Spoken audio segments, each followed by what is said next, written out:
Hello aspirants, welcome to our channel. ఈ రోజు వీడియోలో మనం previous year group D question paper గురించి డిస్కస్ చేసుకుందాం. So without further delay let's get into the video. చూడండి, ఇక్కడ క్వశ్చన్లో ఏమంటాడంటే which of the following is the quadratic equation whose roots are -2 and 4 అనేసి క్వశ్చన్ అడుగుతున్నాడు.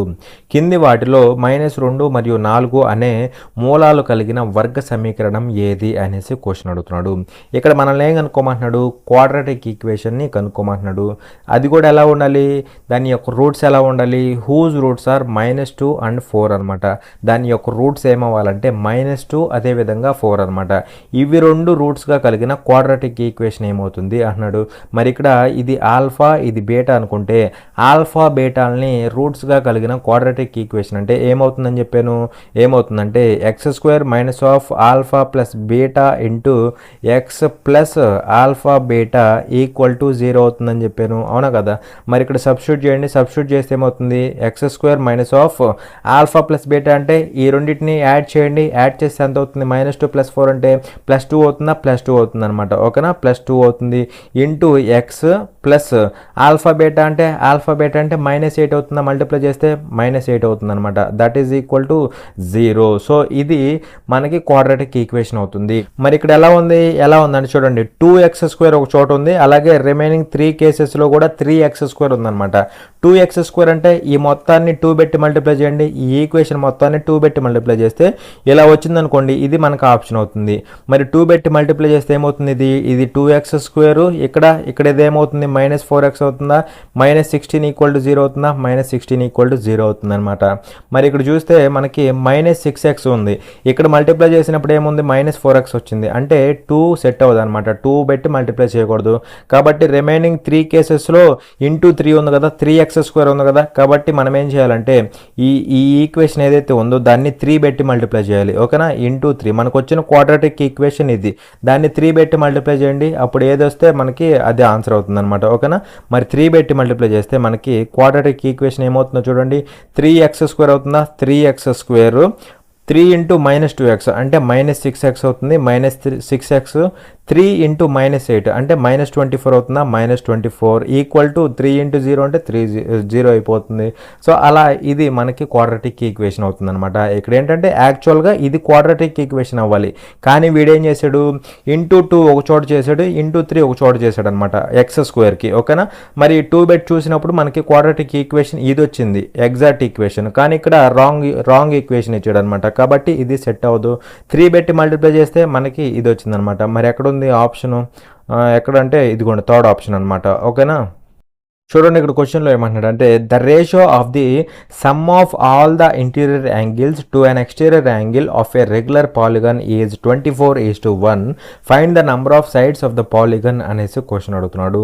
ఒక సాధారణ బహుభుజి యొక్క అన్ని అంతర్గత కోణాల మొత్తం మరియు బాహ్య కోణం యొక్క నిష్పత్తి 24:1. బహుభుజి యొక్క భుజాల సంఖ్యను కనుగొనండి అనేసి క్వశ్చన్ అడుగుతున్నాడు. ఓకేనా? ఇక్కడ ఏమంటున్నాడు?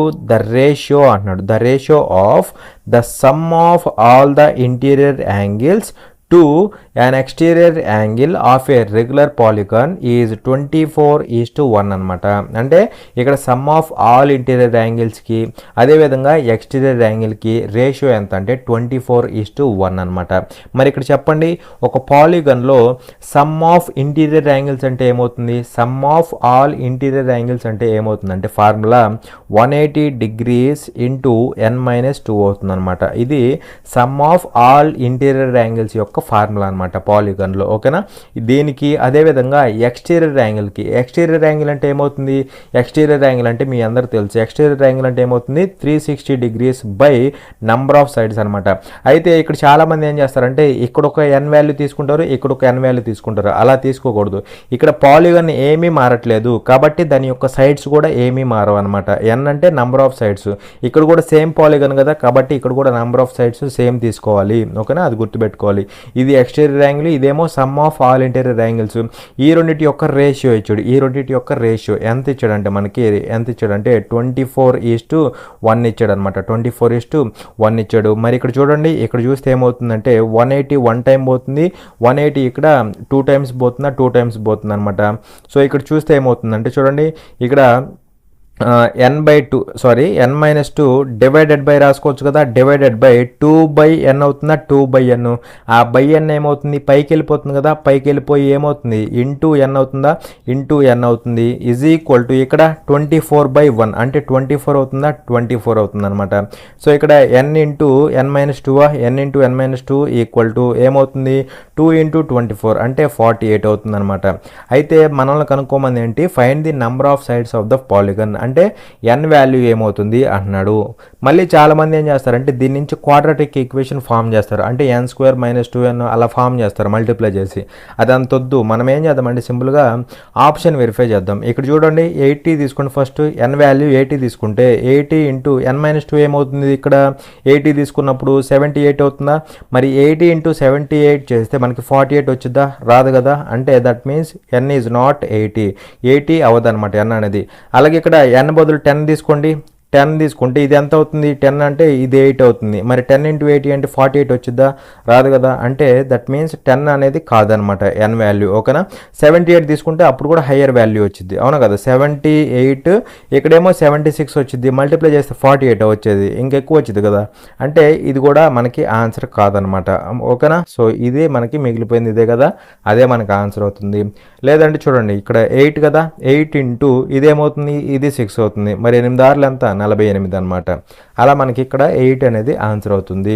ఓకేనా, అలా మనకి నెంబర్ ఆఫ్ సైడ్స్ ఎన్ని అవుతాయి అంటే పాలిగన్కి 8 అవుతాయి అనమాట. అర్థమైందా? చూడండి ఇక్కడ క్వశ్చన్లో ఏమంటాడంటే there are 4 prime numbers taken in ascending order, the product of the first 3 prime numbers is 1771 and the sum of the last 2 prime numbers is 82. What is the product of the last 2 prime numbers అనేసి question అడుగుతున్నాడు. ఆరోహణ క్రమంలో తీసుకున్న 4 ప్రధాన సంఖ్యలు ఉన్నాయి. మొదటి 3 ప్రధాన సంఖ్యల లబ్ధం 1771 మరియు చివరి 2 ప్రధాన సంఖ్యల మొత్తం 82. చివరి 2 ప్రధాన సంఖ్యల లబ్ధం ఎంత అనేసి క్వశ్చన్ అడుగుతున్నాడు. ఓకేనా, ఇక్కడ ఏమంటున్నాడు, దేర్ ఆర్ 4 ప్రైమ్ నెంబర్స్ అంటున్నాడు. 4 ప్రైమ్ నెంబర్స్ ఉన్నాయి అనమాట. అవి మనకు తెలియదు కదా, లెటర్స్ ఏ మనం ABCD అనుకుందాం. ఓకేనా, ABCD అనుకుందాం. అలాగే ఇక్కడ ఇంకొక మాట వాడాడు, ఏమంటున్నాడు, టేకెన్ ఇన్ అసెండింగ్ ఆర్డర్ అంటున్నాడు. అసెండింగ్ ఆర్డర్ అంటే సే ఫర్ ఎగ్జాంపుల్ ఎలా ఉంటాయి, ఇంక్రీజింగ్ ఆర్డర్లో ఉంటాయి అనమాట. అంటే సపోజ్ ఇప్పుడు 1 2 3 4 ఇవన్నీ ఇంక్రీజింగ్ ఆర్డర్ అయినా కదా, ఇంక్రీజింగ్ ఆర్డర్ అనమాట. అయితే ఇక్కడ సింబల్ ఏమొస్తుందో చెప్పండి, ఇంక్రీజింగ్ ఆర్డర్ అన్నప్పుడు సింబల్ ఎలా ఉంటుంది, ఇదిగోండి ఇలా ఉంటుంది అనమాట, అవునా కదా, ఇలా ఉంటుంది. సేమ్ ఇక్కడ కూడా ఇంక్రీజింగ్ ఆర్డర్ కదా, ఇది కూడా అసెండింగ్ ఆర్డర్ అయినా కదా, మరి అసెండింగ్ ఆర్డర్ అన్నప్పుడు ఇక్కడ సింబల్ ఎలా వచ్చింది, ఇలా వచ్చింది అనమాట, లెస్ దాన్ అలా వచ్చింది అనమాట. సో ఇక్కడ కూడా అదే సింబల్ వస్తుంది. ఇక్కడ ఈ సింబల్ అనేది వెరీ వెరీ వెరీ ఇంపార్టెంట్. ఓకేనా, ఈ కండిషన్ అనేది వెరీ ఇంపార్టెంట్ అనమాట, ఎందుకంటే మీకు ముందు అర్థమవుతుంది. చూడండి ఇక్కడ ఏమంటున్నాడు, the product of the first 3 the product of the first 3 prime numbers is 1771 అంటున్నాడు. ఫస్ట్ 3 ప్రైమ్ నెంబర్స్ అంటే ఇవేనే కదా, సో వీటి యొక్క ప్రొడక్ట్ ఎంత అంటే 1771 అనమాట. ఓకేనా, వీటి యొక్క ప్రొడక్ట్ ఎంత అంటే 1771. ఓకేనా, A into B into C ఎంత మనకి 1771 అనమాట, అవునా. అయితే ఇక్కడ 1771 అంటే దీంట్లో మనకి 11 అనేది క్యాన్సిల్ అవుతుంది అనమాట. 1771లో మనకి 11 క్యాన్సిల్ అవుతుంది. ఎన్ని టైమ్స్ అంటే చూడండి, 11 ఇక్కడ 1 టైము, 11 ఇక్కడ 17లో 1 టైం పోతుంది, 6 మిగులుతుంది, 67 అవుతుంది. అంటే 11 అనేది 6 టైమ్స్ పోతుంది, ఇంకా 1 మిగులుతుంది, 66 పోతే 1 మిగులుతుంది, 1 11 అవుతుంది. అంటే ఇక్కడ 11 అనేది 161 టైమ్స్ పోయింది. దట్ మీన్స్ 1771ని మనం ఎలా రాసుకోవచ్చు, 11 × 161గా రాసుకోవచ్చు, అవునా కదా. అగైన్ మనకి 161లో మళ్ళీ 7 పోతుంది, 161లో 7 పోతుంది. ఎన్ని టైమ్స్ అంటే చూడండి, 7 అనేది 7 రోజులు 14, ఇంకా 2 మిగులుతుంది, 21 అవుతుంది, అంటే 3 టైమ్స్. దట్ మీన్స్ 161ని మనం ఎలా రాసుకోవచ్చు, 7 × 23గా రాసుకోవచ్చు, అవునా కదా, 7 × 23. అంటే ఇక్కడ మీరు గుర్తుపెట్టుకోవాల్సింది ఏంటంటే 1771ని ఎలా రాసుకోవచ్చు, 11 × 161గా రాసుకోవచ్చు. అగైన్ 161ని 7 × 23గా రాసుకోవచ్చు, 7 × 23గా రాసుకోవచ్చు అనమాట. అంటే ఇక్కడ ఇవన్నీ ప్రైమ్ నెంబర్స్ కదా, కాబట్టి మనం కూడా ఈ 1771ని ప్రైమ్ నెంబర్స్ యొక్క ప్రొడక్ట్గా రాసుకున్నాం. సో ఇక్కడ నుంచి డైరెక్ట్గా ఏబిసి వాల్యూస్ని అయితే మనం ఫైండ్ అవుట్ చేయొచ్చు. అందుకోసమే నేను ఇలా స్ప్లిట్ చేసి రాసుకున్నాను అనమాట. అయితే ఇక్కడ మీరు ఒకటి గమనించాలి, ఏం గమనించాలంటే చాలామంది ఏం తీసుకుంటారంటే ఎలా పడితే అలా తీసేసుకుంటారు. అంటే A value 11, B value 7, C value 23 ఎలా పడితే అలా తీసుకుంటారు. అలా తీసుకోకూడదు అనమాట. ఎందుకంటే వాడు క్లియర్గా చెప్పాడు ఏమని, అసెండింగ్ ఆర్డర్లో అని అన్నాడు. అందుకే కదా మనం ఇలా సింబల్ తీసుకుంది, అవునా కదా. మరి ఇక్కడ ఎలా పడితే అలా తీసుకుంటే ఎలా కుదురుతుంది చెప్పండి. మరి ఇక్కడ చూస్తే ఉన్న వాటిలో ఈ ఏబిసిలో ఉన్న వాటిలో అన్నిటికంటే చిన్నదేంటి ఏ అనమాట, అవునా. మరి ఇక్కడ కూడా అన్నిటికంటే చిన్నది ఏమవుతుంది, ఏ అవుతుంది. అంటే ఈ 7 కదా చిన్నది, దట్ మీన్స్ ఏ అనేది 7 అవుతుంది అనమాట. అంతేగాని నేను బి అనుకుంటా, సి అనుకుంటా అంటే కుదరదు, ఓకేనా. సో అది అలాగే అన్నిట్లో పెద్దదేంటి, ఇక్కడ ఈ మూడిట్లో పెద్దదేంటి సి కదా. మరి ఈ మూడిట్లో పెద్దదేంటి 23 అనమాట. అలా సి వాల్యూ ఏమవుతుంది 23 అవుతుంది అనమాట, ఓకేనా. ఇవన్నీ ప్రైమ్ నెంబర్సే, ఇవి కూడా ప్రైమ్ నెంబర్సే. అందుకే నేను వీటిని ఇలా ప్రైమ్ నెంబర్స్ యొక్క ప్రోడక్ట్గా తీసుకున్నాం, ఓకేనా. అప్పుడు రిమైనింగ్ ఏమవుతుంది, ఇది ఆటోమేటిక్గా బి అయిపోతుంది, అవునా కదా. అలాగే ఇక్కడ ఇంకో కండిషన్ ఇచ్చాడు. ఏంటి ఆ కండిషన్ అంటే చూడండి, the sum of the last 2 prime numbers is 82 అన్నాడు. లాస్ట్ టూ అంటే ఇవేనే కదా, ఇవన్నమాట. ఈ రెండింటి యొక్క సమ్ ఎంత అంటే 82 ఇచ్చాడు అనమాట. అంటే C plus D equal to ఎంత ఇచ్చాడు మనకి, 82 ఇచ్చాడు. మరి ఇక్కడ చెప్పండి, సి అంటే మనందరూ తెలుసు, ఎంత అని తెలుసు 23 అని తెలుసు. మరి ఈ రెండింటి యొక్క సమ్ అనేది 82 అవ్వాలంటే డి వాల్యూ ఎంత అవ్వాలి, 82 మైనస్ 23 అంటే డి వాల్యూ ఎంత అవుతుంది 59 అవుతుంది అనమాట. డి వాల్యూ ఎంత అవుతుంది 59. అయితే ఇక్కడ ఫైనల్గా మనల్ని ఏమడుగుతున్నాడు, what is the product of the last 2 prime numbers. So last 2 prime numbers యొక్క ప్రొడక్ట్ అడుగుతున్నాడు. మరి లాస్ట్ 2 ప్రైమ్ నెంబర్స్ అంటే మళ్ళీ సి అండ్ డి కదా. సో ఈ రెండింటి యొక్క ప్రొడక్ట్ని మనల్ని ఫైండ్ అవుట్ చేయమంటున్నాడు, ఓకేనా. మరి సి అండ్ డి అంటే ఈ రెండింటి యొక్క ప్రొడక్ట్ అంటే ఎంత, 23 ఇంటూ 59 అవుతుంది అనమాట, ఓకేనా. సో ఈ రెండింటి యొక్క ప్రొడక్ట్ ఇది అవుతుంది. ఈ వాల్యూ కనుక్కుంటే సరిపోతుంది, ఓకేనా. సో చూడండి ఇక్కడ 59 ఇంటూ 23 చేయండి, ఎంత అవుతుంది అంటే 3 9s 27, 2 క్యారీ 5 3s 15, 2 17 177 అవుతుంది. ఇంటూ పెట్టేసే 2 9s 18, 1 క్యారీ 2 5s 10, అది ఒక 1 ఎంత అవుతుంది 11 అవుతుంది. సో 7 15 ఇక్కడ 1 ఉంటుందా, అప్పుడు 3 అవుతుందా, 1357 అవుతుంది. 1357 దట్ ఈజ్ ఆప్షన్ 4 అనమాట, ఓకేనా. ఇక్కడ మీరు గుర్తుపెట్టుకోవాలి, ఇక్కడ ఉన్నవన్నీ ప్రైమ్ నెంబర్సే కాబట్టి దీన్ని మనం ప్రైమ్ నెంబర్స్ యొక్క ప్రొడక్ట్గా రాసుకున్నాం. అదేవిధంగా ఈ రెండింటి యొక్క సమ్ 82 కాబట్టి డి అనేది కూడా ప్రైమ్ నెంబరే. అది ఎంత వచ్చిందంటే మనకి 59 వచ్చింది. 59 అనేది కూడా మనకి ప్రైమ్ నెంబరే అవుతుంది, ఓకేనా. అక్కడి నుంచి మనం సి అండ్ డి యొక్క ప్రోడక్ట్ని అయితే ఫైండ్ అవుట్ చేస్తే మనకి ఎంత వచ్చిందంటే వాల్యూ అనేది 1357 వచ్చింది, ఓకేనా. చూడండి ఇక్కడ క్వశ్చన్లో ఏమంటున్నాడు అంటే which of the following numbers will replace the question mark in the given series అనేసి క్వశ్చన్ అడుగుతున్నాడు. ఇచ్చిన శ్రేణిలోని ప్రశ్న గుర్తు స్థానంలో ఒక కింది సంఖ్యలలో ఏది ఉంటుంది అనేసి క్వశ్చన్ అడుగుతున్నాడు అనమాట, ఓకేనా. మనకి ఇక్కడ ఒక సిరీస్ అయితే ఇచ్చాడు అనమాట. ఆ సిరీస్ ఏంటి అంటే చూడండి 23, 31, అలాగే 95, అలాగే 311, అలాగే క్వశ్చన్ మార్క్ అనమాట. సో ఈ క్వశ్చన్ మార్క్ ప్లేస్లో మనకి ఏ నెంబర్ అనేది వస్తుంది అనేసి క్వశ్చన్ అడుగుతున్నాడు అనమాట, ఓకేనా. మరి ఇక్కడ మీరు క్లియర్గా అబ్జర్వ్ చేస్తే 23 అనేది 31 అయింది. 23 అనేది 31 అయింది. అంటే ఇక్కడ ఎంత అయింది, ఎంత ఇంక్రీజ్ అయింది, ఇక్కడ నుంచి ఇక్కడికి ఎంత ఇంక్రీజ్ అయిందంటే +8 అనమాట. అంటే 8 ఇంక్రీజ్ అయింది, అవునా కదా. అలాగే 31 అనేది 95 అయింది. అంటే ఎంత ఇంక్రీజ్ అయింది అంటే 64 ఇంక్రీజ్ అయిందా, 64 ఇంక్రీజ్ అయింది అనమాట. లేదంటే సింపుల్గా 95 మైనస్ 31 చేయి 64 వస్తుంది. అలాగే 31 మైనస్ 23 చేయి 8 వస్తుంది అనమాట, ఓకేనా. అలాగే 95 అనేది 311 అయింది. మనకి ఎంత ఇంక్రీజ్ అయినప్పుడు అంటే చూడండి ఎంత ఇంక్రీజ్ అవుతుంది 216 ఇంక్రీజ్ అవుతుంది. ఎంత ఇంక్రీజ్ అవుతుంది 216 ఇంక్రీజ్ అవుతుంది అనమాట. అలాగే ఇక్కడ మీరు క్లియర్గా అబ్జర్వ్ చేస్తే 8 అంటే ఎలా రాసుకోవచ్చు, దీన్ని 8 అంటే ఎలా రాసుకోవచ్చు అంటే 8 ఇంటూ 1 రాసుకోవచ్చా, 8 ఇంటూ 1 రాసుకోవచ్చు, 8 ఇంటూ 8 రాసుకోవచ్చా, 8 ఇంటూ 8 రాసుకోవచ్చు. అలాగే ఇక్కడ దీన్ని ఎలా రాసుకోవచ్చు అంటే చూడండి ఇక్కడ కూడా దీన్ని కూడా 8 ఇంటూ సంథింగ్ రాసుకోవచ్చు. ఎలాగంటే చూడండి 8లో 8 క్యాన్సిల్ చేయండి, 2 1 6లో క్యాన్సిల్ ఎన్ని టైమ్స్ అవుతుందంటే చూడండి 8 రోళ్ళు 16, 21లో 16 పోతే 5 మిగులుతుంది 56. 8 రోళ్ళు 16, 16 పోతే 21లో 5 మిగులుతుంది 56 అవుతుంది, అంటే 7 సార్లు పోతుంది అనమాట. అలా 8 ఇంటూ 27గా రాసుకోవచ్చు. మళ్ళీ ఇక్కడ మీరు క్లియర్గా అబ్జర్వ్ చేస్తే 8 ఇంటూ 1 అంటే దీన్ని ఎలా రాసుకోవచ్చు, 8 ఇంటూ 1 క్యూబ్గా రాసుకోవచ్చా, 1 క్యూబ్గా రాసుకోవచ్చు. అలాగే 8 ఇంటూ దీన్ని ఎలా రాసుకోవచ్చు, 8ని 2 క్యూబ్గా రాసుకోవచ్చా, 2 క్యూబ్గా రాసుకోవచ్చు.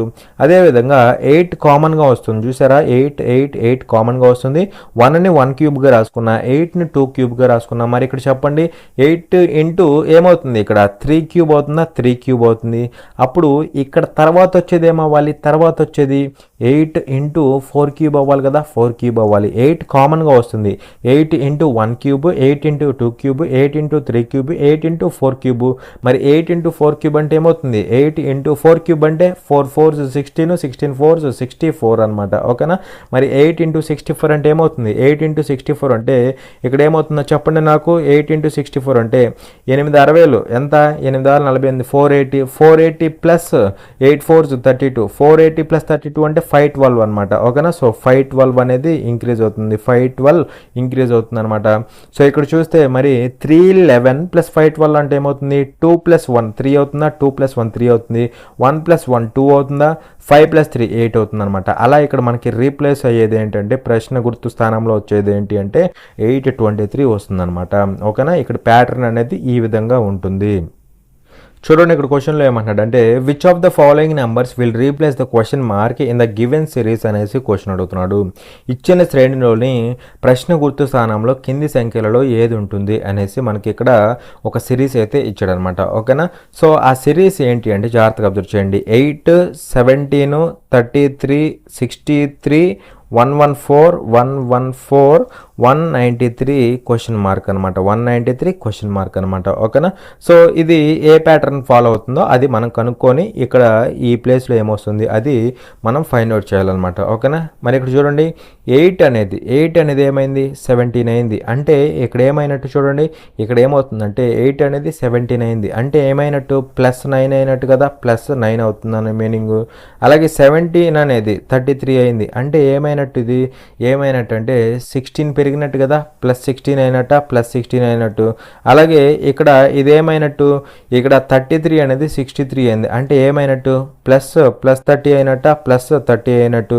అదేవిధంగా ఇక్కడ 63 అనేది 114 అయింది, 114 అయింది అంటే ఎంత ఇంక్రీజ్ అయినట్టు, అంటే ప్లస్ 51 ఇంక్రీజ్ అయినట్ట, ప్లస్ 51 అనమాట, 51 ఇంక్రీజ్ అయినట్టు అనమాట.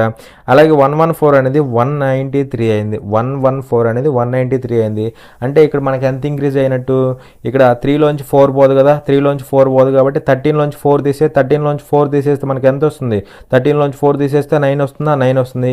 ఇక్కడ 8లోంచి 1 పోతే 7 అవుతుందా, 7 అవుతుంది. ఈ 1లోంచి 1 పోతే 0 అనమాట అంటే ప్లస్ 79 అయినట్టు అనమాట, ప్లస్ 79 అయినట్టు. మళ్ళీ డిఫరెన్స్ తీసుకుందాం. డిఫరెన్స్ తీసుకుంటే ఏమవుతుందంటే 9 అనేది 16 అయింది, 9 అనేది 16 అయితే ఎంత అవుతుంది, ఎంత ఇంక్రీజ్ అయినట్టు, 7 ఇంక్రీజ్ అయినట్ట, 7 ఇంక్రీజ్ అయినట్టు. 16 అనేది 30 అయింది అంటే ఎంత ఇంక్రీజ్ అయినట్టు, 14 ఇంక్రీజ్ అయినట్ట, 14 ఇంక్రీజ్ అయినట్టు. అలాగే ఇక్కడ 30 అనేది 51 అయింది అంటే ఎంత ఇంక్రీజ్ అయినట్టు, అంటే 21 ఇంక్రీజ్ అయినట్ట, 21 ఇంక్రీజ్ అయినట్టు. అలాగే ఇక్కడ చూస్తే 51 అనేది 79 అయింది అంటే ఎంత ఇంక్రీజ్ అయినట్టు, అంటే 28 ఇంక్రీజ్ అయినట్ట, అవునా కదా, 28 ఇంక్రీజ్ అయినట్టు అనమాట. మరి ఇక్కడ చెప్పండి 7 1s 7, 7 2s 14, 7 3s 21, 7 4s 28, తర్వాత వచ్చేది ఏమవ్వాలి, 7 5s 35 అవ్వాలి, 7 5s 35 అవ్వాలన్నమాట. ఓకేనా. ఖచ్చితంగా ఇది 35 అవ్వాలి. మరి ఇక్కడ చూస్తే 79 ప్లస్ 35 అంటే ఏమవుతుంది, 79 ప్లస్ 35 అంటే 9 5 14 1 1 7 8 8 అను 3 ఎంత అవుతుంది, 114 అవుతుందా, 114 అవుతుంది. మరి ఇక్కడ ఏం చేసాం, దీనికి ఇది యాడ్ చేస్తే ఇది వస్తుంది అనమాట, 114కి 79 యాడ్ చేస్తే ఇది వస్తుంది. సేమ్ ఇక్కడ దాన్ని ఏం చేయాలి, 193కి యాడ్ చేయాలి, 193కి ఇక్కడ ఉన్న వాల్యూ యాడ్ చేస్తే మనకి ఈ ప్లేస్లో ఉండేది వస్తుంది అనమాట. మరి ఇక్కడ చూస్తే 3 + 4 ఎంత అవుతుంది, 7 అవుతుంది. 9 + 1 ఎంత అవుతుంది, 10 అవుతుంది. 1 క్యారీ 1 అను ఇది ఒక 1 2 2, ఇది ఒక 1, 3 అనమాట. సో 307 అనేది ఆన్సర్ అవుతుంది అనమాట. ఓకేనా. సో 307 అనేది ఆన్సర్ అవుతుంది. చూడండి ఇక్కడ క్వశ్చన్లో ఏమంటున్నాడంటే a train is moving in from north to south direction, it overtakes Raj and Madhur who are walking in the same direction at the rate of 2 km/h and 4 km/h in 9 seconds and 10 seconds respectively. If the train is x metres long find the value of x అనేసి question అడుగుతున్నాడు. ఒక రైలు ఉత్తరం నుండి దక్షిణం వైపు కదులుతోంది. ఇది వరుసగా గంటకు 2 కిలోమీటర్లు మరియు గంటకు 4 కిలోమీటర్ల వేగంతో ఒకే దిశలో నడుస్తున్న రాజ్ మరియు మధుర్లను 9 సెకండ్లు మరియు 10 సెకండ్లలో దాటుతుంది. రైలు x మీటర్ల పొడవు ఉంటే x విలువను కనుగొనండి అనేసి క్వశ్చన్ అడుగుతున్నాడు. ఓకేనా. సో సింపుల్ క్వశ్చనే, జాగ్రత్తగా అబ్జర్వ్ చేయండి. ఇక్కడ ఏమంటున్నాడు, train is moving in from north to south direction. So ఇక్కడ ట్రైన్ అనేది నార్త్ నుంచి సౌత్కి వెళ్తుంది అనమాట. సే ఫర్ ఎగ్జాంపుల్ ఇదిగోండి, ఇది నార్త్ టు సౌత్ డైరెక్షన్ అనుకుందాం, ఇది నార్త్ ఇది సౌత్ అనుకుందాం. ట్రైన్ అనేది ఇలా వెళ్తుంది అనమాట. ఇదేంటంటే ఇది ఒక ట్రైన్ అనమాట. ఓకేనా. అలాగే ఇక్కడ ఏమంటున్నాడంటే చూడండి, it overtakes Raj and Madhur who are walking in the same direction. So ఇక్కడ ఈ ట్రైన్ ఏం చేస్తుందంటే ఇద్దరు పర్సన్స్ని క్రాస్ చేస్తుంది. ఆ పర్సన్స్ ఎవరంటే రాజ్ ఒకళ్ళు అదేవిధంగా మధుర్ ఒకళ్ళు అనమాట. ఓకేనా. రాజ్ అండ్ మధుర్ వీళ్ళిద్దరిని ఈ ట్రైన్ అనేది క్రాస్ చేస్తుంది.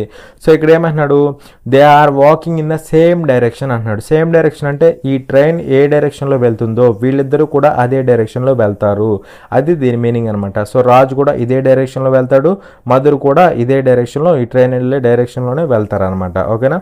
అలాగే ఇక్కడ ఏమంటున్నాడు, వీళ్ళు ఎలా నడుస్తున్నారు అంటే చూడండి, walking in the same direction at the rate of 2 km/h and 4 km/h అంటున్నాడు. అంటే ఇక్కడ ఎవరిది ఏ స్పీడ్ తీసుకోవాలి అంటే రెస్పెక్టివ్లీ తీసుకోవాలి. ఎందుకంటే ఇక్కడ రెస్పెక్టివ్లీ అంటున్నాడు చూడండి. సో ఫస్ట్ రాజు తర్వాత మధుర్ అనమాట. రాజు యొక్క స్పీడ్ ఎంత అవుతుంది అంటే 2 km/h అవుతుంది. 2 km/h. వీడిది ఎంత అవుతుంది మధుర్ది 4 km/h అవుతుంది అనమాట. 4 km/h అవుతుంది.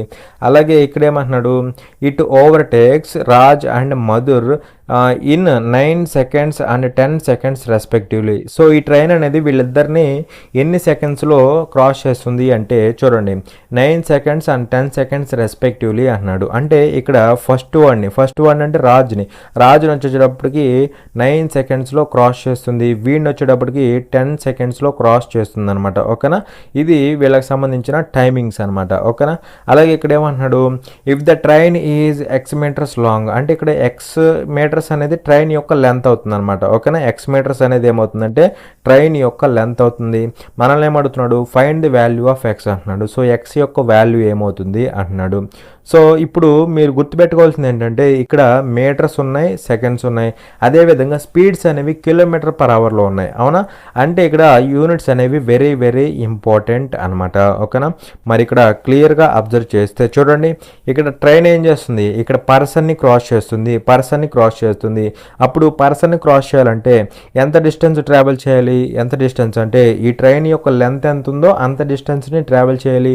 ఒకవేళ లెంత్ ఉన్న దాన్ని క్రాస్ చేస్తే లైక్ బ్రిడ్జ్ని కానీ టన్నెల్ని కానీ క్రాస్ చేస్తే అప్పుడు దీని లెంత్ ప్లస్ దాని లెంత్ అది టోటల్ డిస్టెన్స్గా తీసుకుంటాం అనమాట. బట్ ఇక్కడ పర్సన్కి లెంత్ ఉండదు కాబట్టి వీడి లెంత్ అనేది నెగ్లిజిబుల్. సో అలా డిస్టెన్స్ ఏమవుతుందంటే దీని లెంత్ ఎంత ఉందో అంత డిస్టెన్స్ అవుతుంది అనమాట. అవునా.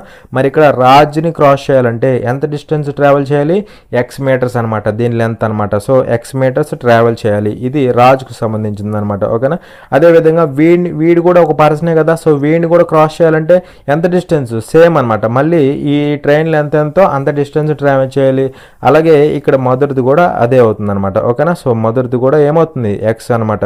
అంటే రెండు కేసుల్లో కూడా వీళ్ళిద్దరిని క్రాస్ చేసేటప్పుడు కవర్ చేసే డిస్టెన్స్ ఏమవుతుందంటే సేమ్ అవుతుంది. ఇదేంటంటే ఇది డిస్టెన్స్ అనమాట. ఓకేనా. డిస్టెన్స్ మరి డిస్టెన్స్ అంటే ఏం రాయొచ్చు, స్పీడ్ ఇంటూ టైం రాయొచ్చు కదా. Distance equal to speed into time.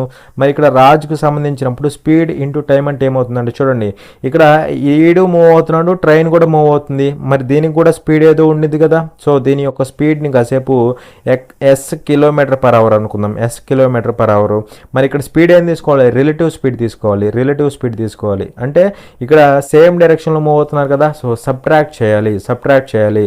అంటే ఇక్కడ రాజ్ ఉన్నప్పుడు స్పీడ్ ఏమవుతుందంటే S-2 అవుతుంది. ఆబ్వియస్గా ట్రైన్ స్పీడ్ ఎక్కువ ఉంటుంది కదా, అందుకనమాట. ఓకేనా.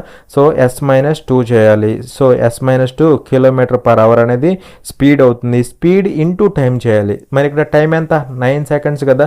సో 9 సెకండ్స్ అనమాట, ఇంటూ 9 సెకండ్స్. సో అలా ఈ డిస్టెన్స్ అనేది ఏమవుతుందంటే ఇది అవుతుంది అనమాట. ఇది డిస్టెన్సే, ఈ స్పీడ్ ఇంటూ టైం కాబట్టి ఇది డిస్టెన్సే అవుతుంది అనమాట. ఓకేనా. ఈజ్ ఈక్వల్ టు ఈ కేసులో డిస్టెన్స్ అంటే ఏమవుతుంది, స్పీడ్ ఇంటూ టైం. ఇక్కడ స్పీడ్ ఇంటూ టైం అంటే స్పీడ్ అంటే ఏం తీసుకోవాలి, S-4 తీసుకోవాలి, రిలేటివ్ స్పీడ్ కాబట్టి. సో S-4 ఏమవుతుంది, ఈ కిలోమీటర్ పర్ అవర్ అవుతుంది. అవునా. ఇంటూ టైం అంటే 10 సెకండ్స్ అనమాట, 10 సెకండ్స్. సో అలా రెండు కేసులో డిస్టెన్స్లు ఈక్వల్ కాబట్టి ఈక్వల్ చేసుకున్నాం. మరి ఇక్కడ క్యాన్సిల్ చేస్తే ఏమవుతుంది, కిలోమీటర్ పర్ అవర్ క్యాన్సిల్ అవుతుంది, సెకండ్స్ క్యాన్సిల్ అవుతుంది. 9 ఇంటూ ఈ వాల్యూ అంటే 9s-18 అవుతుంది. ఈజ్ ఈక్వల్ టు 10 ఇంటూ ఈ వాల్యూ అంటే 10s-40 అవుతుందా, 10s-40. సో 9s ఇటు పట్టుకురా, ఈ 40 అటు పట్టుకెళ్ళు. సో 10s-s అంటే 9s అంటే s అవుతుంది. ఈజ్ ఈక్వల్ టు ఈ +40 -18 అవుతుంది, అంటే 22 అవుతుంది అనమాట. అలా s వాల్యూ ఎంత అవుతుంది అంటే 22 అవుతుంది. మనల్ని అడుగుతుంది ఏంటి, find the value of x. So x వాల్యూని ఫైండ్ అవుట్ చేయమంటున్నాడు. x వాల్యూ రెండు విధాలుగా ఫైండ్ అవుట్ చేయొచ్చు. x అంటే ఏంటి, డిస్టెన్స్. ఆ డిస్టెన్స్ దేనికి ఈక్వల్ అయింది, ఇక్కడ ఇది డిస్టెన్స్ అని చెప్పాను, ఇది కూడా డిస్టెన్స్ అని చెప్పాను, స్పీడ్ ఇంటూ టైం అంటే. మరి ఇక్కడ ఇదైనా తీసుకోవచ్చు, మీ ఇష్టం, ఏదైనా తీసుకోవచ్చు. నేను ఇది తీసుకుంటున్నా. ఇదంటే ఏమవుతుంది, S-2 kilometre per hour into 9 seconds అవుతుంది అనమాట. S-2 అంటే 22 - 2 అంటే ఎంత అవుతుంది, 20 అవుతుంది అనమాట. 20 kilometre per hour into 9 seconds అనమాట, ఇంటూ 9 సెకండ్స్ చేస్తే మనకి ఎక్స్ వాల్యూ వస్తుంది.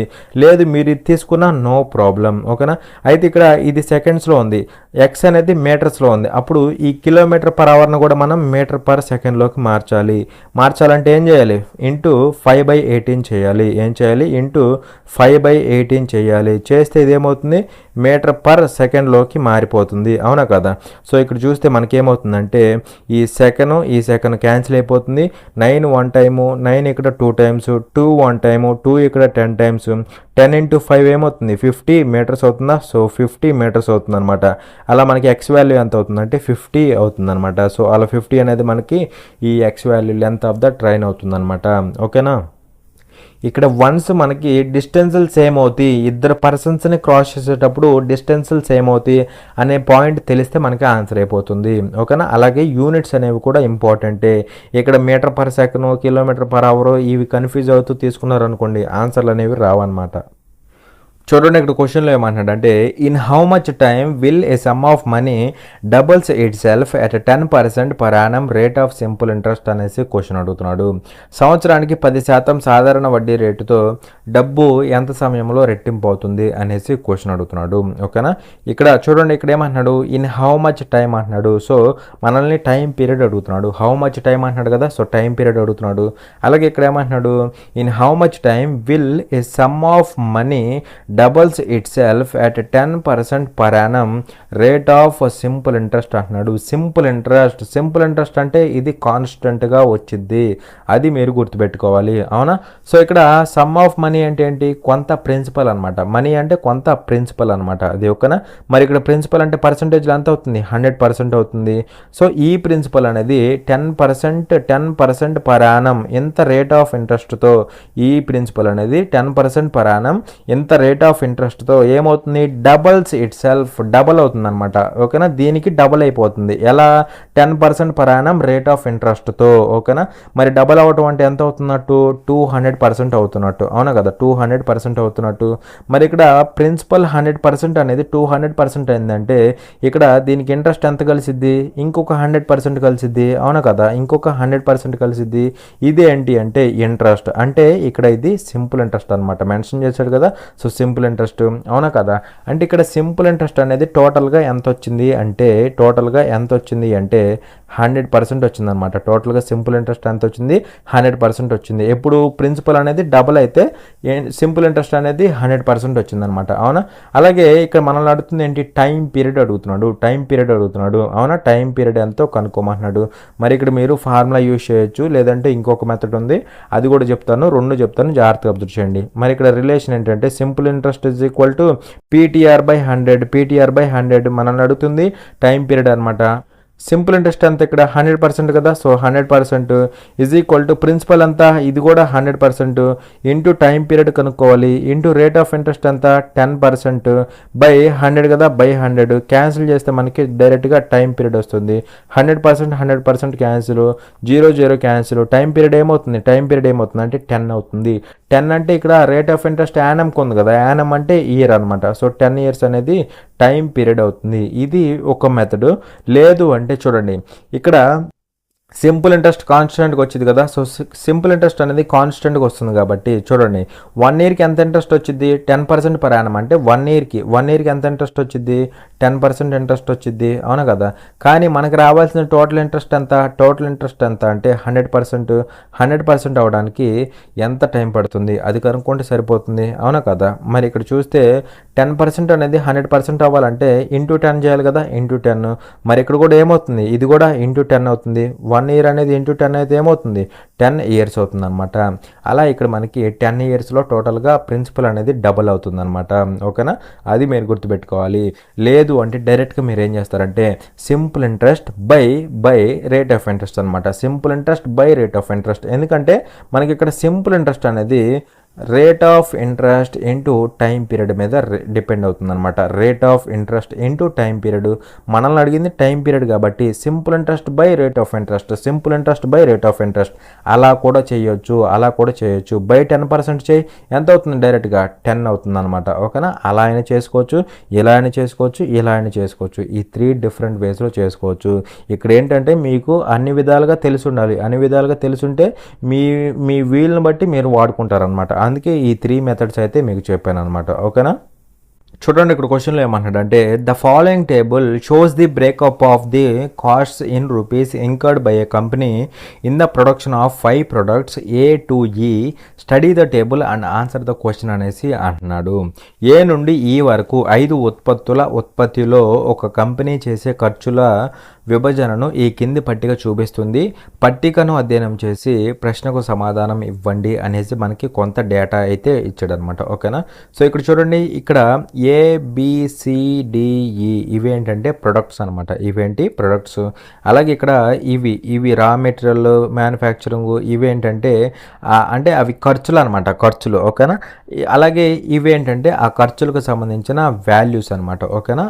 ఇవి వాల్యూస్ అనమాట. అంటే ఇంకా సింపుల్గా చెప్పాలంటే ఏ అనే ప్రొడక్ట్ తీసుకుంటే దానికి సంబంధించిన రా మెటీరియల్ కాస్ట్ ఎంత అయింది అంటే 400 అయిందనమాట. 400 రూపీస్, ఇన్ రూపీస్ కదా, సో 400 రూపీస్ అయింది. అలాగే ఇప్పుడు ఏ అనే ఐటెం తీసుకుంటే, ఏ అనే ప్రొడక్ట్ తీసుకుంటే దానికి సంబంధించిన మ్యానుఫ్యాక్చరింగ్ కాస్ట్ ఎంత అయిందంటే 80 రూపీస్ అయింది. రా మెటీరియల్ కాస్ట్ ఏమో 400 రూపీస్ అయింది. అలాగే సి అనేది తీసుకుంటే, సి అనే ప్రొడక్ట్ తీసుకుంటే లేబర్ కాస్ట్ ఎంత అయిందంటే 400 రూపీస్ అయింది. అలాగే ఈ అనే ప్రొడక్ట్ తీసుకుంటే మిసిలేనియస్ కాస్ట్ ఎంత అయిందంటే 50 రూపీస్ అయిందనమాట. అలా ఈ డేటా అనేది చూపిస్తుంది అనమాట. అర్థమైంది కదా డేటా అనేది? సో ఇక్కడ ఈ డేటా ఇచ్చేసి మనకు ఒక క్వశ్చన్ ఇచ్చాడు అనమాట. సో క్వశ్చన్ ఏంటంటే చూడండి, which of the following products has the maximum manufacturing cost in comparison to it's total cost of production అంటున్నాడు. కింది ఉత్పత్తులలో ఏది దాని మొత్తం ఉత్పత్తి ఖర్చుతో పోలిస్తే గరిష్ట తయారీ ఖర్చును కలిగి ఉంది అనేసి క్వశ్చన్ అడుగుతున్నాడు, ఓకేనా? సో ఇక్కడ ఏమంటున్నాడు, which of the product has the maximum manufacturing cost in comparison to it's total cost of production అంటున్నాడు. అంటే దీని మీనింగ్ ఏంటంటే ఏ ప్రోడక్ట్కి మ్యానుఫ్యాక్చరింగ్ కాస్ట్ అనేది మ్యాక్సిమం ఉంది, అది కూడా ఎప్పుడు మ్యాక్సిమం కూడా ఎప్పుడు టోటల్ కాస్ట్తో కంపేర్ చేసినప్పుడు, టోటల్ కాస్ట్తో కంపేర్ చేసినప్పుడు మ్యానుఫ్యాక్చరింగ్ కాస్ట్ అనేది ఏ ప్రోడక్ట్కి ఎక్కువగా ఉంది అనేసి క్వశ్చన్ అడుగుతున్నాడు. ఇక్కడ మ్యానుఫ్యాక్చరింగ్ కాస్ట్ ఎక్కువగా అడుగుతుంది, టోటల్ కాస్ట్తో కంపేర్ చేస్తే మ్యానుఫ్యాక్చరింగ్ కాస్ట్ అనేది ఏ ప్రోడక్ట్కి ఎక్కువగా ఉంది, మ్యాక్సిమం ఉంది అనేసి క్వశ్చన్ అడుగుతున్నాడు. మరి ఇక్కడ టోటల్ కాస్ట్తో కంపేర్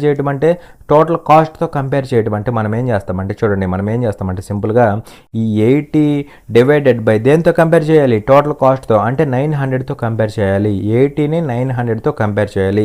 కాబట్టి మనం ఏం చేస్తామంటే 80/90 ఇంటూ 100 చేస్తాం. 80/90 ఇంటూ 100 చేస్తాం. అంటే సింపుల్గా 900లో 80 అనేది ఎంత పర్సంటేజో కనుక్కుంటాం. అలా పర్సంటేజ్ వాల్యూస్ కనుక్కొని ఇక్కడ కూడా అంతే, సేమ్ ఇక్కడ కూడా అంతే 40/500 ఇంటూ 100, ఇక్కడ కూడా అంతే 150/1500 ఇంటూ 100. అలా మనం పర్సంటేజ్ వాల్యూస్ కనుక్కొని ఎక్కడైతే ఎక్కువ ఉంటుందో అది మనకి వాల్యూ అవుతుంది అనమాట. ఓకేనా, అది మనకి ఆప్షన్ అవుతుంది. అర్థమైందా?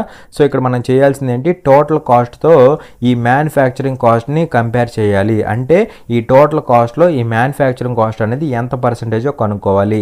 ఆ పర్సంటేజ్ వాల్యూ ఎక్కడొస్తే అది మనకి ఆప్షన్ అవుతుంది అనమాట. అర్థమైంది కదా? సో డైరెక్ట్గా వెళ్ళిపోతున్నాను. ఇక్కడ చూడండి జాగ్రత్తగా. ఓకేనా, సో చూడండి ఫస్ట్ ఏకి చేస్తున్నా, ఏకి సంబంధించి చూస్తున్నా. ఏకి సంబంధించి చూస్తే ఏం చేయాలి, 80/900 ఇంటూ 100, 80/900 ఇంటూ 100 చేయాలి.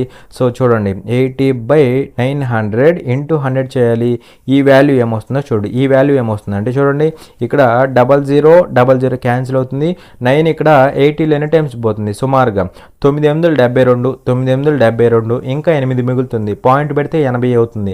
80 అంటే మళ్ళీ 9/872 అంటే సుమారుగా 8.8% అనమాట. 8.88 అలా వస్తుంది. 8.8% అనమాట. ఓకేనా, అలా మ్యానుఫ్యాక్చరింగ్ కాస్ట్ పర్సంటేజ్ అంత అంటే పర్సంటేజ్లో చూస్తే 8.8% అనమాట. ఓకేనా, అలాగే ఇక్కడ చూడండి, ఇక్కడ మళ్ళీ ఏం చేస్తాం, ఇక్కడ బీకి చూస్తే ఏం చేస్తాం, 40/500 ఇంటూ 100 చేస్తాం అనమాట. బీకి చూస్తే 40/500 ఇంటూ 100 చేస్తాం.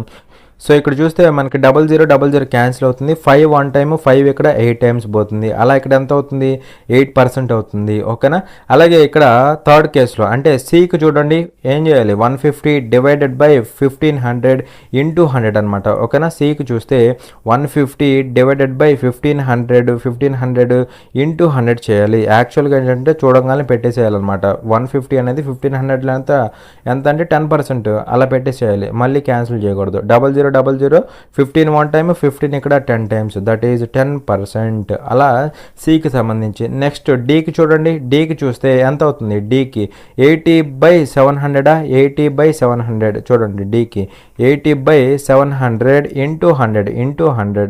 మరి ఇక్కడ క్యాన్సిల్ చేస్తే ఏమవుతుందో చూడండి, ఇక్కడ 00 క్యాన్సిల్. ఇక్కడ 80లో 7 అనేది ఎన్ని టైమ్స్ పోతుంది, 11 టైమ్స్ పోతుందా, 11 టైమ్స్ అనమాట. 7 11 ఎంత 77, ఇంకా 3 మిగులుతుంది. పాయింట్ పెడితే 30 అవుతుంది. అంటే 4 టైమ్స్ పోతుంది కదా 30లో. సో ఇక్కడ 11.4 అలా వస్తుంది అనమాట. 11.4%. అలాగే నెక్స్ట్ ఎవరంటే ఈ కదా. సో ఈకి చూడండి, ఈకి ఏం చేస్తామంటే 100/1000 ఇంటూ 100 చేస్తామన్నమాట. సో 00 ఇక్కడ 0 క్యాన్సిల్. ఎంత పర్సెంటేజ్ అవుతుంది, 10% అవుతుంది. సో ఇక్కడ ఉన్న పర్సెంటేజ్లో దేనికైతే మ్యాక్సిమం ఉంటుందో అదే మన ఆన్సర్ అవుతుంది అనమాట. అర్థమైందా? సో మనం ఏం చేసాము, మ్యానుఫ్యాక్చరింగ్ కాస్ట్ని టోటల్ కాస్ట్తో కంపేర్ చేసాము. కంపేర్ చేయడం అంటే టోటల్ కాస్ట్తో పోలిస్తే అంటున్నాడు కదా. సో టోటల్ కాస్ట్లో ఈ వాల్యూ ఎంత పర్సెంటేజో కనుక్కుంటే మనకి పర్సెంటేజ్లు వచ్చినాయి. ఈ పర్సెంటేజ్లో మ్యాక్సిమం ఎక్కడుంటే అది మనకి ఆప్షన్ అవుతుంది అనమాట. మరి ఇక్కడ ఉన్న వాటిలో మ్యాక్సిమం ఎక్కడ ఉందో చెప్పండి. మ్యాక్సిమం ఎక్కడ ఉంది, డి దగ్గర మ్యాక్సిమం ఉంది. కాబట్టి డి అనే ప్రోడక్ట్కి మ్యానుఫ్యాక్చరింగ్ కాస్ట్ అనేది టోటల్ కాస్ట్తో పోలిస్తే మ్యాక్సిమం ఉంది. ఓకేనా, సో అలా డి అనేది మనకు ఆప్షన్ అవుతుంది. డి ఎక్కడ ఉంది, ఫస్ట్ ఆప్షన్లో ఉంది. కాబట్టి ఇది మనకి ఆన్సర్ అవుతుంది అనమాట. అర్థమైందా? చూడండి ఇక్కడ క్వశ్చన్లో ఏమంటాడు అంటే ద వాల్యూ ఆఫ్ అనేసి మనకి ఈ వాల్యూ ఇచ్చాడు అనమాట. దీని విలువ ఎంత అనేసి క్వశ్చన్ అడుగుతున్నాడు. సో ఇక్కడ మనకి ఇచ్చిన వాల్యూ అంటే చెప్పండి, -48 divided by 4 into bracket open 6 - 5 + 1 bracket close, మళ్ళీ బ్రాకెట్ క్లోజ్, డివైడెడ్ బై 24 అనమాట. సో ఈ వాల్యూ ఎంతో కనుక్కోమన్నాడు. ఓకేనా. సో ఇలాంటి క్వశ్చన్స్ వచ్చినప్పుడు మనం ఫాలో అవ్వాల్సింది ఏంటి, బాడ్ మాస్ రూల్ అనమాట. ఏంటి, బాడ్ మాస్ రూల్ని మనం ఫాలో అవ్వాలి. అయితే ఫస్ట్ ఏం సాల్వ్ చేయాలి, బ్రాకెట్ సాల్వ్ చేయాలి. బ్రాకెట్లో మళ్ళీ 2 రకాలు ఉన్నాయి. ఇదిగోండి, ఇది ఒక బ్రాకెట్ ఉంది, ఇది ఒక బ్రాకెట్ ఉంది. మరి ఈ రెండిట్లో ఏది సాల్వ్ చేయాలి, ఈ రెండిట్లో ఏది సాల్వ్ చేయాలంటే ఇన్నర్ బ్రాకెట్ని సాల్వ్ చేయాలి. అంటే సింపుల్గా ఈ వాల్యూని మనం సాల్వ్ చేయాలన్నమాట. ఈ వాల్యూలు ఏమున్నాయి, ఎడిషన్ సబ్ట్రాక్షన్ కదా. డైరెక్ట్ చూడండి, పాజిటివ్ వాల్యూస్ని యాడ్ చేయండి. 6 + 1 7 అవుతుంది. 7 - 5 ఎంత అవుతుంది, 2 అవుతుంది అనమాట. అలా ఈ వాల్యూ ఎంత అవుతుంది అంటే 2 అవుతుంది. సో -48 డివైడెడ్ బై ఎంత అవుతుంది, 4 × 2 అవుతుందా, 4 × ఈ వాల్యూ 2 అవుతుంది, డివైడెడ్ బై 24 అవుతుంది అనమాట. So that is equal to ఏమవుతుంది, -48. సో లోపలిది కదా, మళ్ళీ బ్రాకెట్సే కదా, బ్రాకెట్స్ క్లోజ్ చేసేసేయాలన్నమాట. అవి ముందు సాల్వ్ చేసేయాలి.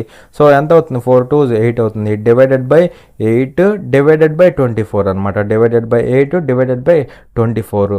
అయితే ఇప్పుడు నేనేం చేస్తున్నాను అంటే చూడండి, ఇక్కడ డివైడెడ్ బై బదులు ఇంటూ పెట్టాను అనుకోండి, డివైడెడ్ బై బదులు ఇంటూ పెట్టాను అనుకోండి, 8/1 కాస్త 1/8 అయిపోతుంది. సేమ్ ఇక్కడ కూడా డివైడెడ్ బై బదులు ఇంటూ పెట్టాను అనుకోండి, 24/1 కాస్త 1/24 అవుతుంది. అవునా కదా. సో ఇక్కడ ఏమవుతుందంటే జాగ్రత్తగా అబ్జర్వ్ చేయండి, -48 ఇక్కడ ఇంటూ పెడుతున్నా, ఇంటూ పెడితే 1/8 అయిపోతుంది ఇది. అవునా. మళ్ళీ ఇక్కడ ఇంటూ పెడుతున్నా, దాని తర్వాత వచ్చేది ఏమవుతుంది, 1/24 అవుతుంది అనమాట. సో ఇది మనకి వాల్యూ అవుతుంది.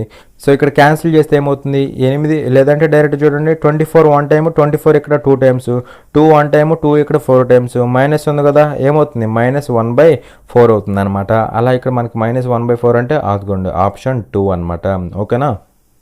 చూడండి, ఇక్కడ క్వశ్చన్లో ఏమంటాడు అంటే సింప్లిఫై అనేసి మనకి ఈ వాల్యూ ఇచ్చాడు, ఈ వాల్యూని సరళీకరించండి అనేసి క్వశ్చన్ అడుగుతున్నాడు. మరి ఇక్కడ చూడండి, √729 అంటే ఎంత అవుతుంది, √729 అంటే 27 అవుతుంది అనమాట. 27 - √400 అంటే 20 అవుతుంది అనమాట. సో ఫైనల్ వాల్యూ ఎంత అవుతుంది, 7 అవుతుంది. That is option 4. ఓకేనా. చూడండి, ఇక్కడ క్వశ్చన్లో ఏమంటాడు అంటే the average age of Raj and his sister is 8 years.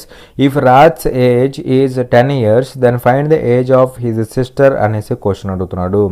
Raj మరియు అతని సోదరి సగటు వయసు 8 సంవత్సరాలు, రాజ్ వయసు 10 సంవత్సరాలు అయితే అతని సోదరి వయసును కనుగొనండి అనేసి క్వశ్చన్ అడుగుతున్నాడు. ఓకేనా. సో ఇక్కడ ఏమంటున్నాడు, the average age of Raj and his sister is 8 years అంటున్నాడు. సో ఇక్కడ రాజు సిస్టర్ వీళ్ళిద్దరి యొక్క యావరేజ్ ఏజ్ ఎంత అంటే 8 years అనమాట. మరి యావరేజ్ అంటే ఏమవుతుంది, వాళ్ళిద్దరిని యాడ్ చేసి బై 2 చేయాలి, వాళ్ళిద్దరిని యాడ్ చేసి బై 2 అనమాట. సో రాజు సిస్టర్ వాళ్ళిద్దరిని యాడ్ చేసి బై 2 వేస్తే వాళ్ళ యొక్క యావరేజ్ ఏజ్ వస్తుంది. సో ఏమవుతుంది, ఆ యావరేజ్ ఎంత ఇచ్చాడు మనకి, 8 years ఇచ్చాడు. అలా ఇప్పుడు చెప్పండి, ఇప్పుడు ఏమంటున్నాడు అంటే చూడండి, if Raj age is 10 years, so Raj age ఎంత అంటే 10 years ఇచ్చాడు. మనల్ని ఏమడుతున్నాడు, సిస్టర్ ఏజ్ కనుక్కోమంటున్నాడు. సో ఇప్పుడు చెప్పండి, వీళ్ళిద్దరి యొక్క సమ్ ఆఫ్ ఏజెస్ ఏమవుతుంది, R+S సమ్ ఎంత అవుతుంది, అంటే 2 × 8 అంటే 16 years అవుతుంది. అందులో రాజ్ ఏజ్ ఎంత, అంటే 10 years. అప్పుడు సిస్టర్ది ఎంత అవ్వాలి, కలిస్తే 16 అవ్వాలి. కాబట్టి సిస్టర్ది ఎంత అవ్వాలి, 6 years అవ్వాలన్నమాట. ఎందుకంటే టోటల్ 16 years కదా. సో సిస్టర్ది 6 years అవుతుంది. అలా మనకి ఆప్షన్ 3 అనేది ఆన్సర్ అవుతుంది. ఓకేనా. చూడండి, ఇక్కడ క్వశ్చన్లో ఏమంటున్నాడు అంటే find the 4th proportional of 4a + 7 11a + 3 and 6a if a = 2 అనేసి క్వశ్చన్ అడుగుతున్నాడు. a = 2 అయితే 4a + 7 11a + 3 మరియు 6a యొక్క 4వ అనుపాతాన్ని కనుగొనండి అనేసి క్వశ్చన్ అడుగుతున్నాడు. ఓకేనా. సో ఇక్కడ a వాల్యూ 2 అయితే ఇక్కడ మనకి 3 టర్మ్స్ ఇచ్చాడు, ఇదొకటి ఇదొకటి ఇదొకటి. ఈ 3 టర్మ్స్ యొక్క ఏమడుగుతున్నాడు, 4th ప్రపోర్షనల్ని అడుగుతున్నాడు. మరి ఇక్కడ a వాల్యూ 2 అయితే ఈ 3 టర్మ్స్ ఏమవుతాయి అంటే చూడండి, 4 × 2 + 7, 4 × 2 అంటే 8, 8 + 7 అంటే 15 అవుతుందా, ఈ టర్మ్ అనేది ఇది 15 అవుతుంది. అలాగే 11 × 2 + 3 అవుతుందా, 11 × 2 అంటే 22 + 3 అంటే ఇది ఎంత అవుతుంది, 25 అవుతుందా. అలాగే 6 × 2 ఎంత అవుతుంది, 12 అవుతుంది అనమాట. అలా ఈ 3 టర్మ్స్ అనేవి ఇవి అవుతాయి. సో ఇప్పుడు వీటిల్ని ఏబిసి ఇలా ఆర్డర్లో తీసుకుంటే అప్పుడు వీటి యొక్క 4th ప్రపోర్షనల్ ఏమవుతుందంటే BC/A అవుతుంది, BC/A అనమాట. మరి B × C అంటే ఎంత అవుతుంది, 25 × 12 డివైడెడ్ బై A అంటే 15 అవుతుందా, 15 అనమాట. మరి ఇక్కడ క్యాన్సిల్ చేస్తే ఏమవుతుందో చూడండి, ఇక్కడ 3 అనేది 4 టైమ్స్, 3 అనేది ఇక్కడ 5 టైమ్స్, 5 1 టైమ్, 5 ఇక్కడ 5 టైమ్స్, 5 4 ఎంత అవుతుంది 20 అవుతుంది అనమాట. అలా ఈ మూడిటి యొక్క ఫోర్త్ ప్రపోర్షనల్ ఏమవుతుంది అంటే 20 అవుతుంది అనమాట. చూడండి ఇక్కడ క్వశ్చన్లో ఏమంటాడు అంటే సింప్లిఫై అనేసి మనకి ఇక్కడ ఒక పెద్ద వాల్యూ అయితే ఇచ్చాడనమాట. ఓకేనా, సో దాన్ని సరళీకరించండి అనేసి క్వశ్చన్ అడుగుతున్నాడు. ఆ పెద్ద వాల్యూ ఏంటంటే ఇది అనమాట. ఓకేనా, ఇది ఆ పెద్ద వాల్యూ. అయితే ఇక్కడ మీరు క్లియర్గా అబ్జర్వ్ చేస్తే చూడండి, ఇక్కడ మీరు క్లియర్గా అబ్జర్వ్ చేస్తే ఈ 1.5 ఏ స్క్వేరు, ఇక్కడ కూడా 1.5 A square, 2.5 B square, 2.5 B square, అవునా కదా, సేమ్ ఉన్నాయి కదా. సో ఇక్కడ చూడండి 1.5 ఏ స్క్వేర్ని నేను ఎక్స్ అనుకుంటున్నా, అలాగే ఇది కూడా ఎక్స్ అవుతుంది. 2.5 బీ స్క్వేర్ని నేను వై అనుకుంటున్నా, అప్పుడు ఇది కూడా వై అవుతుంది.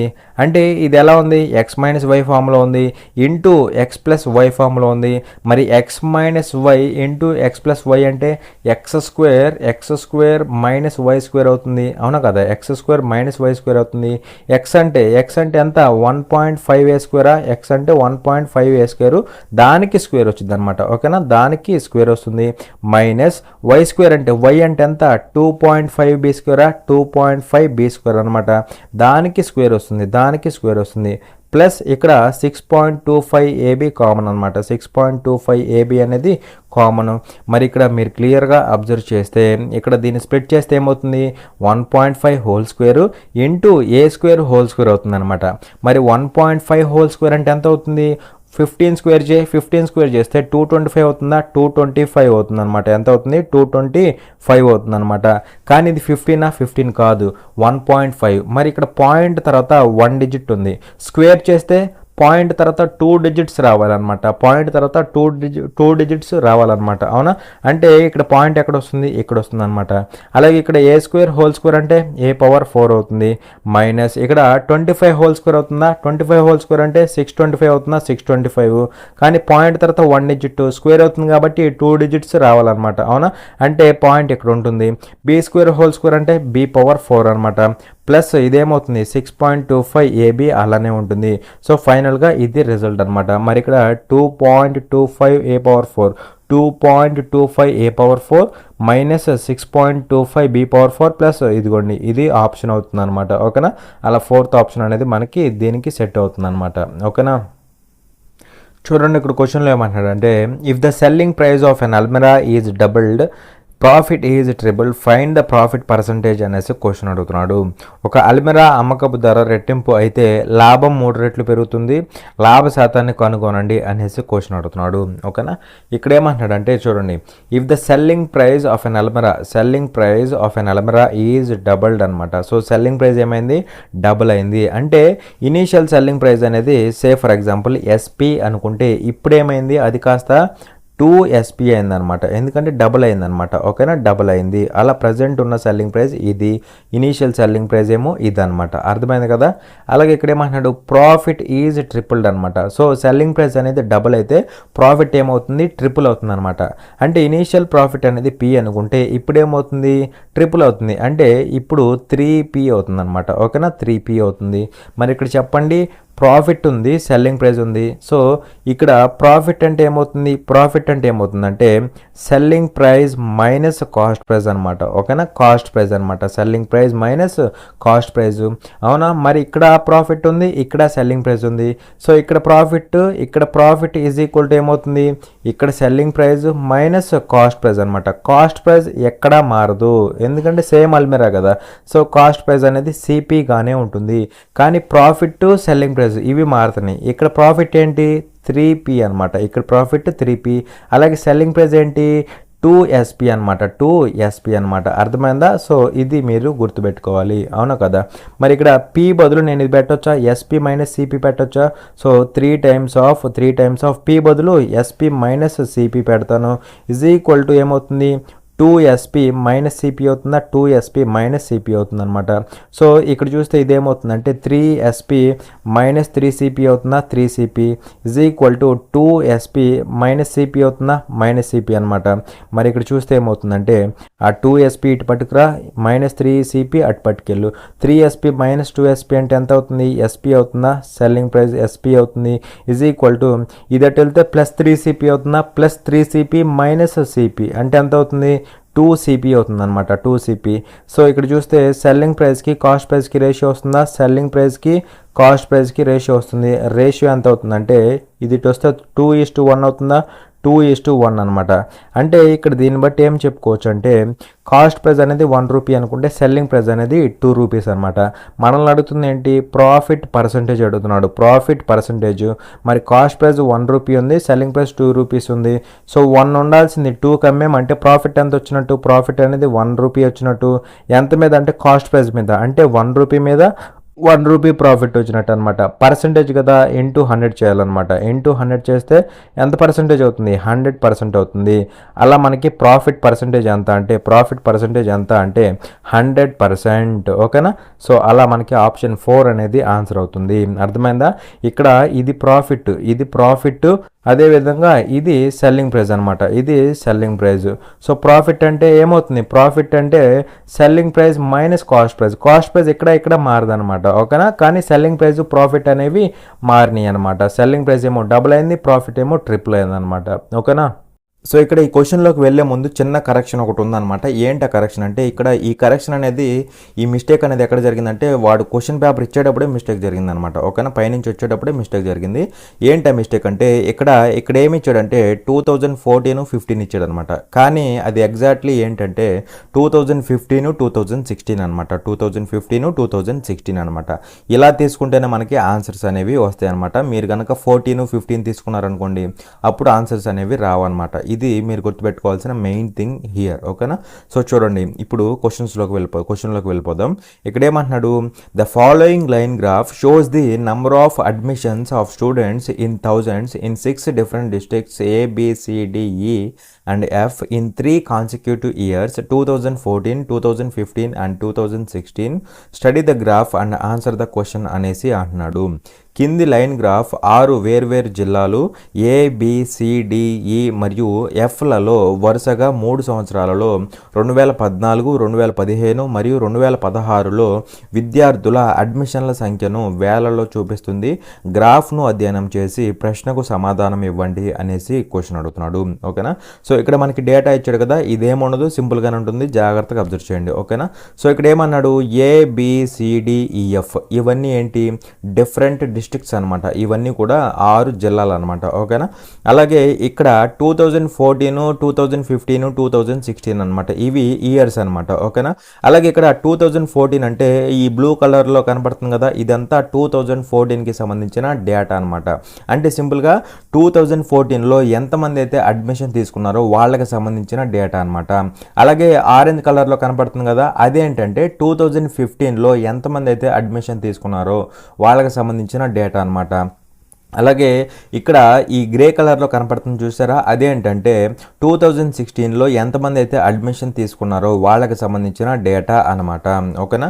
ఇంకా మీకు అర్థమయ్యేటట్టు చెప్పాలంటే సింపుల్గా ఇప్పుడు నేను డిస్ట్రిక్ట్ A తీసుకుంటున్నా, A అనే జిల్లా తీసుకుంటున్నా.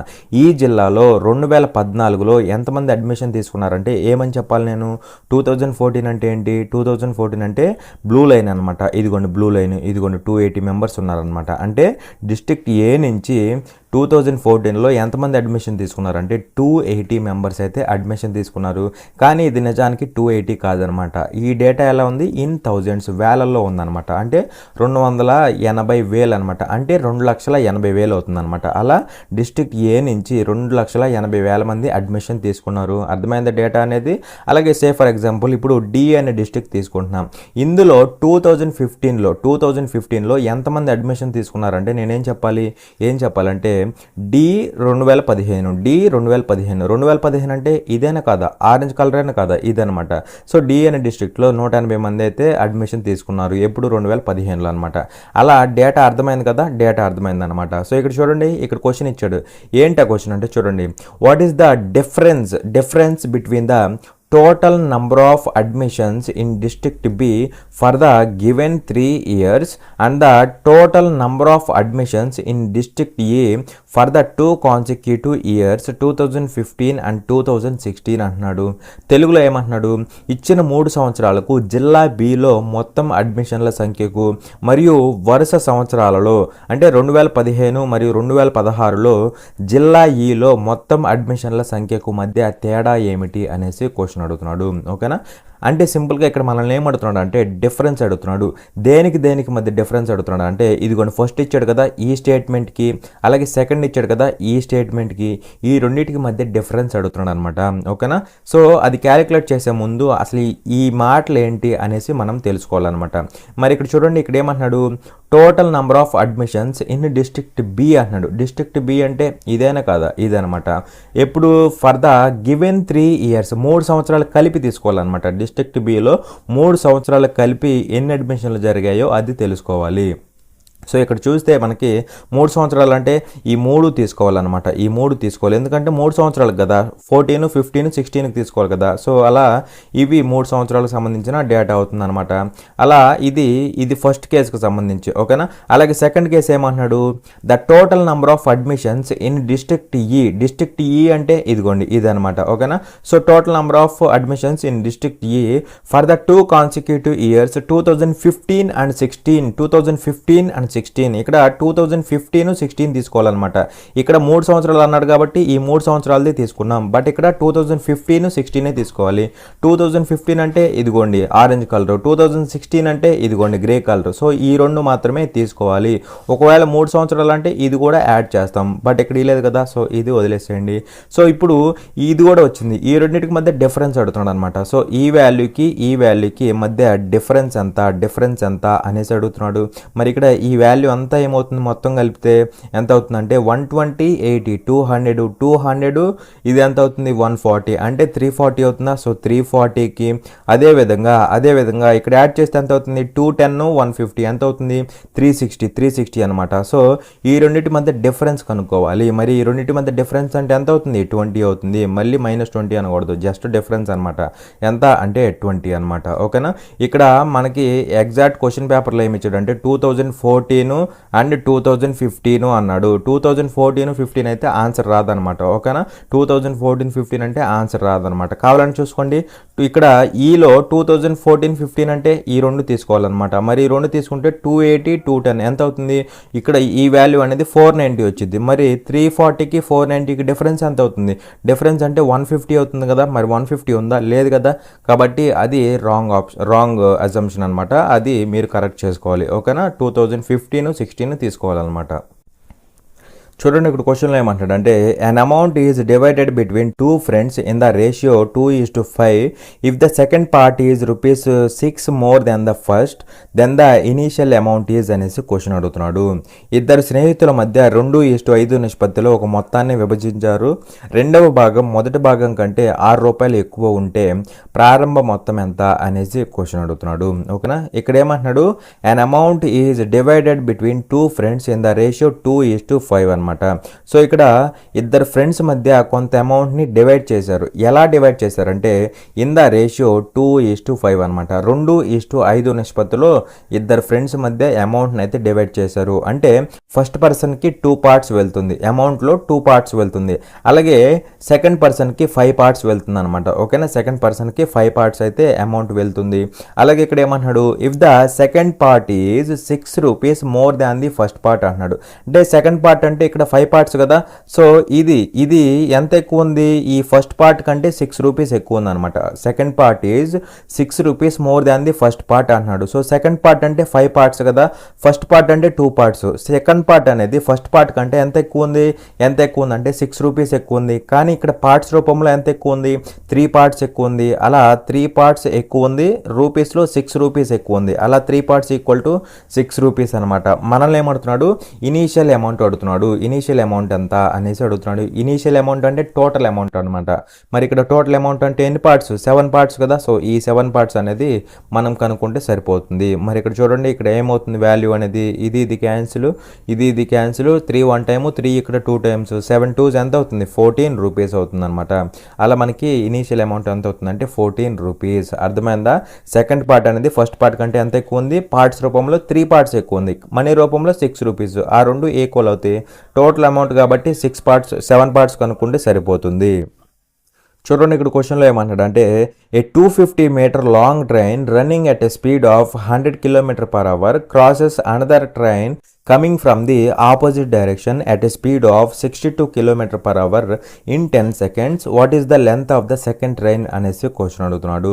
గంటకు 100 కిలోమీటర్ల వేగంతో నడుస్తున్న 250 మీటర్ల పొడవైన రైలు 10 సెకండ్లలో వ్యతిరేక దిశ నుండి గంటకు 62 కిలోమీటర్ల వేగంతో వస్తున్న మరొక రైలును దాటుతుంది. రెండవ రైలు పొడవు ఎంత అనేసి క్వశ్చన్ అడుగుతున్నాడు. ఓకేనా, ఇక్కడ ఏమంటున్నాడు, ఏ 250 మీటర్ లాంగ్ ట్రైన్ అంటున్నాడు. సో ఇక్కడ ఒక ట్రైన్ ఉందన్నమాట. దీని యొక్క లెంత్ ఎంత అంటే 250 మీటర్స్ అనమాట, 250 మీటర్స్. అలాగే ఇక్కడ ఏమంటున్నాడు, running at a speed of 100 kilometre per hour. So దీని యొక్క స్పీడ్ ఎంత అంటే 100 కిలోమీటర్ పర్ అవర్ అనమాట, 100 kilometre per hour. Crosses another train coming from the opposite direction. అంటే సే ఫర్ ఎగ్జాంపుల్ ఈ ట్రైన్ అనేది ఇలా వెళ్తుంది అనుకుందాం. అయితే ఈ ట్రైన్ ఏం చేస్తుంది, దీనికి ఆపోజిట్లో వస్తున్న ఇంకొక ట్రైన్ని క్రాస్ చేస్తుంది అనమాట. దీనికి ఆపోజిట్లో వస్తుందా ఇంకొక ట్రైన్ని క్రాస్ చేస్తుంది. అయితే ఇక్కడ ఏమంటున్నాడు, in the opposite direction at a speed of 62 kilometre per hour అంటున్నాడు. అంటే ఈ ఆపోజిట్లో వస్తున్న ట్రైన్ యొక్క స్పీడ్ ఎంత అంటే 62 కిలోమీటర్ పర్ అవర్ అనమాట, 62 కిలోమీటర్ పర్ అవర్ అనమాట. సో ఈ ట్రైన్ని ఎన్ని సెకండ్స్లో క్రాస్ చేస్తుంది, ఇన్ 10 సెకండ్స్ అనమాట. అంటే ఇక్కడ టైం ఎంత అంటే దీన్ని క్రాస్ చేయడానికి పట్టే టైం ఎంత అంటే 10 సెకండ్స్ అనమాట. ఎంత, 10 సెకండ్స్ అనమాట. ఓకేనా, అయితే ఇక్కడ ఏమంటున్నాడు, what is the length of the second train అంటున్నాడు. సో ఈ సెకండ్ ట్రైన్ ఉంది కదా, దీని యొక్క లెంత్ ఎంత అంటున్నాడు.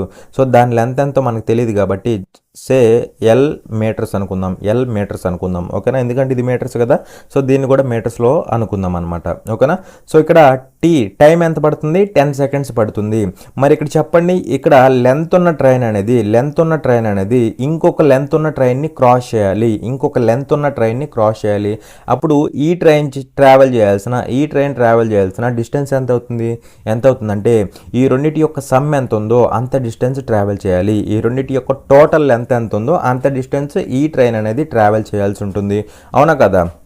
అలా ఇప్పుడు డిస్టెన్స్ ఏమవుతుందో చెప్పండి. డిస్టెన్స్ ఏమవుతుంది, 250 ప్లస్ ఎల్ అవుతుంది అనమాట. ఎంత అవుతుంది డిస్టెన్స్, 250 ప్లస్ ఎల్ ఏమవుతుంది, ఇది మీటర్స్లో ఉందన్నమాట. ఓకేనా, ఇది ఇంపార్టెంట్. సో డిస్టెన్స్ వచ్చింది. ఇప్పుడు స్పీడ్స్ ఏం తీసుకోవాలి, ఇది తీసుకోవాలా లేక ఇది తీసుకోవాలా, ఏది తీసుకోవాలన్నమాట. స్పీడ్ ఏం తీసుకుంటామంటే రిలేటివ్ స్పీడ్ తీసుకుంటాం. రిలేటివ్ స్పీడ్ తీసుకుంటాం అనమాట. మరి రిలేటివ్ స్పీడ్ అంటే రెండు ఆపోజిట్లో వస్తే ఏం చేయాలి, యాడ్ చేయాలి. సేమ్ డైరెక్షన్లో వెళ్తే సబ్ట్రాక్ట్ చేయాలన్నమాట.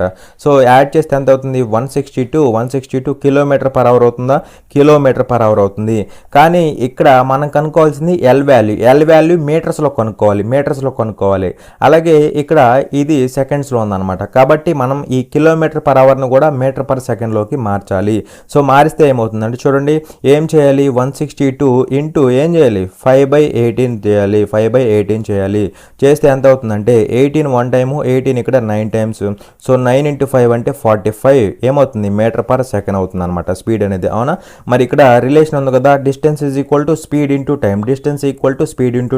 డిస్టెన్స్ అంటే 250 ప్లస్ ఎల్ మీటర్స్ అయినా కదా, ఈజ్ ఈక్వల్ టు ఏమవుతుంది, స్పీడ్ ఇంటూ టైం అవుతుంది. స్పీడ్ అంటే 45 మీటర్ పర్ సెకండ్ వచ్చింది, 45 మీటర్ పర్ సెకండ్ వచ్చింది. ఇంటూ టైం అంటే 10 సెకండ్స్ కదా, 10 సెకండ్స్ అనమాట. ఓకేనా, సో ఇది నేను తీసుకున్న రిలేషన్. సో అక్కడ నుంచి క్యాన్సిల్ చేస్తే నాకు ఆన్సర్ వచ్చేస్తుంది. మరి ఇక్కడ చూడండి, ఇక్కడ ఏమవుతుందంటే చూడండి, 45 × 10 ఇదిగోండి, సెకండ్ క్యాన్సిల్ అవుతుంది, మీటర్ క్యాన్సిల్ అవుతుంది. 45 × 10 అంటే 450. 250 plus L is equal to ఎంత అవుతుంది, 450 అవుతుందా, 450. అప్పుడు ఎల్ ఈక్వల్ టు ఏమవుతుంది, డైరెక్ట్గా 450 మైనస్ 250 అంటే 200 అవుతుంది అనమాట. సో 200 ఏమవ్వాలి, మీటర్స్ అవ్వాలి, 200 మీటర్స్ అవ్వాలన్నమాట. ఓకేనా, చూడండి ఇక్కడ క్వశ్చన్లో ఏమంటున్నాడు అంటే the angles of a quadrilateral are in the ratio 2:5:7:10. Find the difference between the greatest and the smallest angles of the quadrilateral అనేసి క్వశ్చన్ అడుగుతున్నాడు.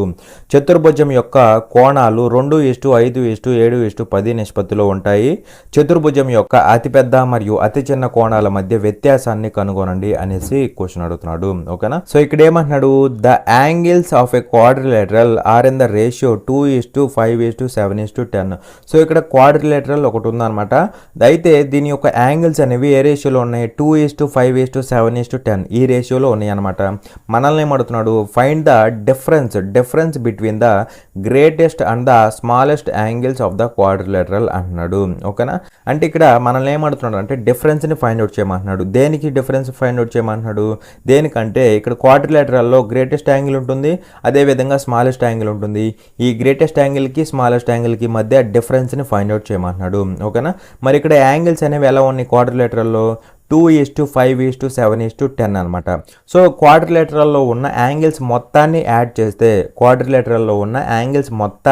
చేస్తే ఎంత అవుతుందంటే 360 డిగ్రీస్ అవుతుంది. ఎంత అవుతుంది, 360 డిగ్రీస్ అవుతుంది. ఇక్కడ యాంగిల్స్ మొత్తాన్ని యాడ్ చేస్తే పార్ట్స్ రూపంలో ఎంత అవుతుంది, అంటే 2 + 5 7, 7 + 7 14, 14 + 10 ఎంత అవుతుంది, 24 పార్ట్స్ అవుతుంది. అవునా కదా. So sum of the angles in a quadrilateral ఎంత అంటే 360 డిగ్రీస్. కానీ ఇక్కడ యాంగిల్స్ అనేవి ఎలా ఉన్నాయి కదా, సో వీటిని యాడ్ చేస్తే పార్ట్స్ రూపంలో ఎన్ని పార్ట్స్ అవుతాయి, total angle sum of the angles అనేది 24 పార్ట్స్ అవుతుంది. అలా 24 పార్ట్స్ ఈక్వల్ టు 360 డిగ్రీస్. మనల్ని ఏమడుతున్నాడు అంటే గ్రేటెస్ట్ యాంగిల్కి స్మాలెస్ట్ యాంగిల్కి మధ్య డిఫరెన్స్ అడుగుతున్నాడు. మరి ఇక్కడ ఉన్న వాటిలో గ్రేటెస్ట్ యాంగిల్ అంటే 10 అవుతుంది అనమాట, స్మాలెస్ట్ యాంగిల్ అంటే 2 అవుతుంది అనమాట. ఈ రెండింటి మధ్య డిఫరెన్స్ని ఫైండ్ అవుట్ చేయమంటున్నాడు. మరి డిఫరెన్స్ అంటే ఎంత అవుతుంది, 10 పార్ట్స్కి 2 పార్ట్స్కి డిఫరెన్స్ అనేది 8 పార్ట్స్ అవుతుందా. సో 8 పార్ట్స్కి వాల్యూ కనుక్కుంటే సరిపోతుంది. ఓకేనా, సో ఇక్కడ చూస్తే ఏమవుతుందంటే ఇది క్యాన్సిల్ అవుతుంది. 8 1 టైము, 8 ఇక్కడ 3 టైమ్స్ పోతుంది, 3 1 టైము, 3 ఇక్కడ 120 టైమ్స్ అయితే పోతుంది అనమాట. అలా 120 డిగ్రీస్ అనేది మనకి ఆన్సర్ అవుతుంది. ఓకేనా, చూడండి ఇక్కడ క్వశ్చన్లో ఏమంటున్నాడు అంటే if A and B are the roots of x² - x - 12 = 0 and A greater than B, then the quadratic equation in x whose roots are 2a - 1 and 2b + 1 is అనేసి క్వశ్చన్ అడుగుతున్నాడు. ఏ మరియు బిలు x² - x - 12 = 0కు మూలాలు మరియు ఏ greater than B అయితే 2a - 1 మరియు 2b + 1 మూలాలు కలిగిన xలోని వర్గ సమీకరణం ఏమిటి అనేసి క్వశ్చన్ అడుగుతున్నాడు. ఓకేనా, సో ఇక్కడ ఏమంటున్నాడు, if A and B are the roots of x² - x - 12 = 0 అంటున్నాడు. అలాగే ఇక్కడ ఒక కండిషన్ ఇచ్చాడు అనమాట. ఇది very very very important condition. ఇలాంటి కండిషన్స్ పక్కన పెట్టేసి మనం చేసామనుకోండి ఆన్సర్స్ అనేవి రావన్నమాట. ఈ కండిషన్ పట్టించుకోకుండా మీరు ఎలా పడితే అలా చేశారనుకోండి అప్పుడు ఆన్సర్స్ అనేవి రావన్నమాట. ఈ కండిషన్ అనేది వెరీ వెరీ వెరీ ఇంపార్టెంట్. ఓకేనా, సో ఇక్కడ చూడండి ఏబి అనేవి ఏంటి, ఈ క్వాడ్రాటిక్ ఈక్వేషన్ యొక్క రూట్స్ అనమాట. మరి ఈ క్వాడ్రాటిక్ ఈక్వేషన్ యొక్క రూట్స్ కనుక్కొని దాంట్లో ఏబి వాల్యూస్ని దానికి వాల్యూస్ వస్తాయి కదా, ఆ వాల్యూస్ని ఏబిగా అనుకుందాం అనమాట. ఓకేనా, సో చూడండి ఇక్కడ మనకి ఏమి ఇచ్చాడు, x² - x - 12 = 0. మరి ఇక్కడ ఏముంది, x² కోఎఫిషియంట్ 1 ఉంది, కాన్స్టెంట్ ఏమో -12 ఉంది. 1 × -12 అంటే ఏమవుతుంది, -12 అవుతుందా, -12 అవుతుంది. అంటే 12 ఫ్యాక్టర్స్ని సబ్ట్రాక్ట్ చేస్తే మనకి ఏం రావాలి, మిడిల్లో ఉన్న -1 రావాలి. 12 ఫ్యాక్టర్స్ని సబ్ట్రాక్ట్ చేస్తే మిడిల్లో ఉన్న -1 రావాలి. అలాంటి ఫ్యాక్టర్స్ ఏమున్నాయి అంటే 12కి 4 3 అని కదా, 4 3 కదా, సో 4 3 అనమాట. అయితే ఇక్కడ మైనస్ దేనికి పెట్టాలంటే మనకి ఏం రావాలి, మైనస్ రావాలన్నమాట, -1 రావాలన్నమాట. కాబట్టి మైనస్ పెద్దదానికి పెట్టు, ప్లస్ చిన్నదానికి పెట్టు. సో -4 × 3 సరిపోయింది కదా, సరిపోయింది అనమాట. సో ఇక్కడ ఎలా రాయొచ్చు అంటే చూడండి, x² - 4x + 3x -4x + 3x సరిపోయిందా, -x సరిపోయింది కదా. సో -12 = 0. సో x కామన్ తీస్తే x - 4 అవుతుందా, అలాగే ఇక్కడ ప్లస్ అవుతుంది, 3 కామన్ తీస్తే మళ్ళీ x - 4 అవుతుంది, = 0 అనమాట. అలా ఇక్కడ x - 4 కామన్ తీస్తే x - 4 వస్తుంది, ఇక్కడ ఏముంటుంది, x ఉంటుంది, ఇక్కడేమో +3 ఉంటుంది, = 0. x - 4ని = 0 చేయండి, x వాల్యూ ఏమొస్తుంది అంటే 4 వస్తుందా, 4 వస్తుంది. అలాగే x + 3ని = 0 చేయండి, x వాల్యూ ఏమొస్తుంది, -3 వస్తుంది. x వాల్యూస్ అంటే ఏంటి, x వాల్యూస్ అంటే రూట్స్ అనమాట, రూట్స్. ఆ ఆ రూట్స్ని ఏమన్నాడు వీడు ఏబి అన్నాడు. నేను ఇది ఏ తీసుకుంటా, ఇది బి తీసుకుంటా, లేదు దీన్ని బి తీసుకుంటా, దీన్ని ఏ తీసుకుంటా, ఎలా పడితే అలా తీసుకోవచ్చా? తీసుకోకూడదు. ఎందుకంటే ఇక్కడ కండిషన్ చెప్పాడు కదా, ఏ గ్రేటర్ దాన్ బి అన్నాడు. ఏ అనేది పెద్దగా ఉండాలి, బి అనేది చిన్నగా ఉండాలి. నేను ఎలా పడితే అలా తీసుకుంటా అంటే కుదరదు అనమాట. ఓకేనా? మరి ఇక్కడ ఏ పెద్దగా ఉంది, బి చిన్నగా ఉంది. ఈ రెండిట్లు పెద్దదేంటి? ఇదేనా కదా, 4 పెద్దది. కాబట్టి దీన్ని మనం ఏగా తీసుకోవాలి. అప్పుడు ఇది ఆటోమేటిక్గా బి అయిపోతుంది. అంతేగాని మీరు ఇలా తీసుకున్నారనుకోండి రివర్స్లో, ఇది బి తీసుకుంటా, ఇది ఏ తీసుకుంటా అంటే మనకి కుదరదు అనమాట. ఓకేనా? అయితే ఇప్పుడు ఏమంటాడంటే చూడండి, then the quadratic equation in x whose roots are 2a - 1 and 2b + 1 ఈ రెండు రూట్స్గా కలిగిన క్వాడ్రాటిక్ ఈక్వేషన్ ఏమవుతుంది ఎక్స్లో అనేసి క్వశ్చన్ అడుగుతున్నాడు. సో ఇక్కడ రూట్స్ ఏంటి అంటే ఒకటి ఆల్ఫా అనుకుందాం, ఒకటి బీటా అనుకుందాం. ఆ రూట్స్ ఏంటంటే 2a - 1 2b + 1 అనమాట. ఇదేంటంటే 2a - 1, ఇదేమో 2b + 1 అనమాట. వీటిని ఆల్ఫా బీటా అనుకుందాం. మరి 2a - 1 అంటే ఏ అంటే ఎంత? 4. 2 × 4 8 అవుతుంది. -1 అంటే ఎంత అవుతుంది? ఇది 7 అవుతుందా? 7 అవుతుంది అనమాట. ఓకేనా? ఇది ఎంత అవుతుంది అంటే 7 అవుతుంది. ఇది ఎంత అవుతుంది? 2b + 1 అంటే ఎంత అవుతుంది? 2 × b అంటే -6 అవుతుందా? -6 + 1 అంటే -5 అవుతుందా? -5 అవుతుంది అనమాట. అవునా కదా?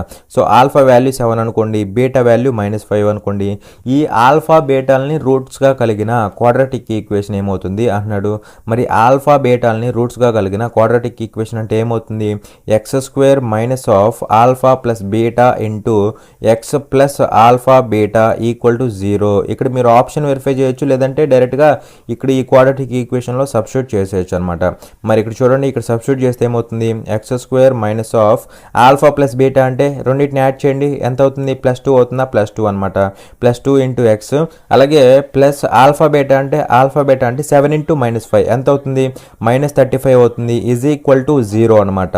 సో అలా మనకి ఫైనల్గా వాల్యూ ఏమవుతుందంటే x² - 2x - 35 = 0 అవుతుంది అనమాట. ఓకేనా? సో x² - 2x - 35 = 0 అనేది ఆన్సర్ అవుతుంది. అర్థమైందా? ఇక్కడ దీని రూట్స్ని ఏబి అనుకోమన్నాడు, ఏ గ్రేటర్ దాన్ బి అన్నాడు. దీని రూట్స్ ఫైండ్ అవుట్ చేస్తే మనకి 4 - 3 వచ్చింది. ఉన్న వాటిలో పెద్దది ఏ కాబట్టి అది ఏగా తీసుకున్నాం, ఇది బిగా తీసుకున్నాం. ఇప్పుడు మనల్ని అడిగింది ఏంటి? 2a - 1 2b + 1 ఈ రెండింటిని రూట్స్గా కలిగిన క్వాడ్రాటిక్ ఈక్వేషన్ ఏమవుతుంది అన్నాడు. సో ఒకటి ఆల్ఫా, ఒకటి బీటా అనుకో. అప్పుడు ఆల్ఫా బీటాని రూట్స్గా కలిగిన క్వాడ్రాటిక్ ఈక్వేషన్ అంటే ఏమవుతుందని చెప్పాను? x² - alpha plus beta into x plus alpha beta = 0.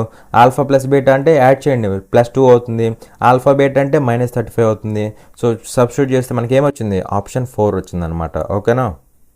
చూడండి, ఇక్కడ క్వశ్చన్లో ఏమంటున్నాడు అంటే సింప్లిఫై అనేసి మనకు ఒక వాల్యూ ఇచ్చాడు, ఆ వాల్యూని సరళీకరించండి అనేసి క్వశ్చన్ అడుగుతున్నాడు. సో చూడండి, ఇక్కడ 1 + tan² θ అంటే ఏమవుతుంది? 1 + tan² θ అంటే sec² θ అవుతుంది. ఏమవుతుంది? sec² θ అనమాట. ఎందుకంటే sec² θ - tan² θ = 1 కదా. సో -tan² θ అటు వెళ్తే 1 + tan² θ అవుతుంది. అదేమవుతుందంటే sec² θ అవుతుంది అనమాట. ఓకేనా? అలాగే ఇక్కడ చెప్పండి నాకు, ఇక్కడ ఏమవుతుందంటే 1 - sin θ ఇంటూ 1 + sin θ అంటే a - b into a + b. అవునా కదా? a - b into a + b అంటే వాల్యూ ఏమవుతుంది? a² - b² అవుతుంది. a² అంటే ఎంత? a² అంటే ఏమవుతుంది? 1² అవుతుంది. 1² అవుతుంది. -b² అంటే sin² θ అవుతుందా?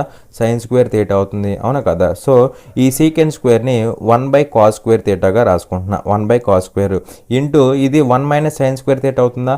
అంటే ఏమవుతుంది? cos² θ అవుతుంది. cos² θ. మరి cos² θ క్యాన్సిల్ అయిపోయి మనకి వాల్యూ అనేది 1 అవుతుంది. దట్ ఈజ్ ఆప్షన్ 1 అనమాట. ఓకేనా? చూడండి, ఇక్కడ క్వశ్చన్లో ఏమంటాడంటే find the third proportional of 18 and 54 అనేసి క్వశ్చన్ అడుగుతున్నాడు. 18 మరియు 54 యొక్క మూడవ అనుపాతాన్ని కనుగొనండి అనేసి క్వశ్చన్ అడుగుతున్నాడు. సో ఇక్కడ మనకి 2 వాల్యూస్ ఇచ్చేసి థర్డ్ ప్రపోర్షనల్ని ఫైండ్ అవుట్ చేయమంటున్నాడు. 2 వాల్యూస్ ఇచ్చినప్పుడు వాటిని ఏ బి అనుకోండి. మరి ఇప్పుడు థర్డ్ ప్రపోర్షనల్ ఏమవుతుంది అంటే థర్డ్ ప్రపోర్షనల్ అన్నది b² a అవుతుంది. థర్డ్ ప్రపోర్షనల్ అంటే ఏమవుతుంది? b² a. మరి b² అంటే ఏమవుతుంది? 54² అంటే 54 × 54 రాసుకోవచ్చు కదా. సో 54 × 54 a అంటే ఎంత? 18 అని కదా, 18 అనమాట. మరి ఇక్కడ క్యాన్సిల్ చేస్తే ఏమవుతుందంటే 18 1 టైము, 18 ఇక్కడ 3 టైమ్స్ పోతుంది కదా. 3 × 54 అంటే ఏమవుతుంది? 3 4s 12, 1 క్యారీ, 3 5s 15, అది ఒక 1 162 అనమాట. ఓకేనా. సో 162 అనేది దీని యొక్క థర్డ్ ప్రపోర్షనల్ వాల్యూ అవుతుంది అనమాట.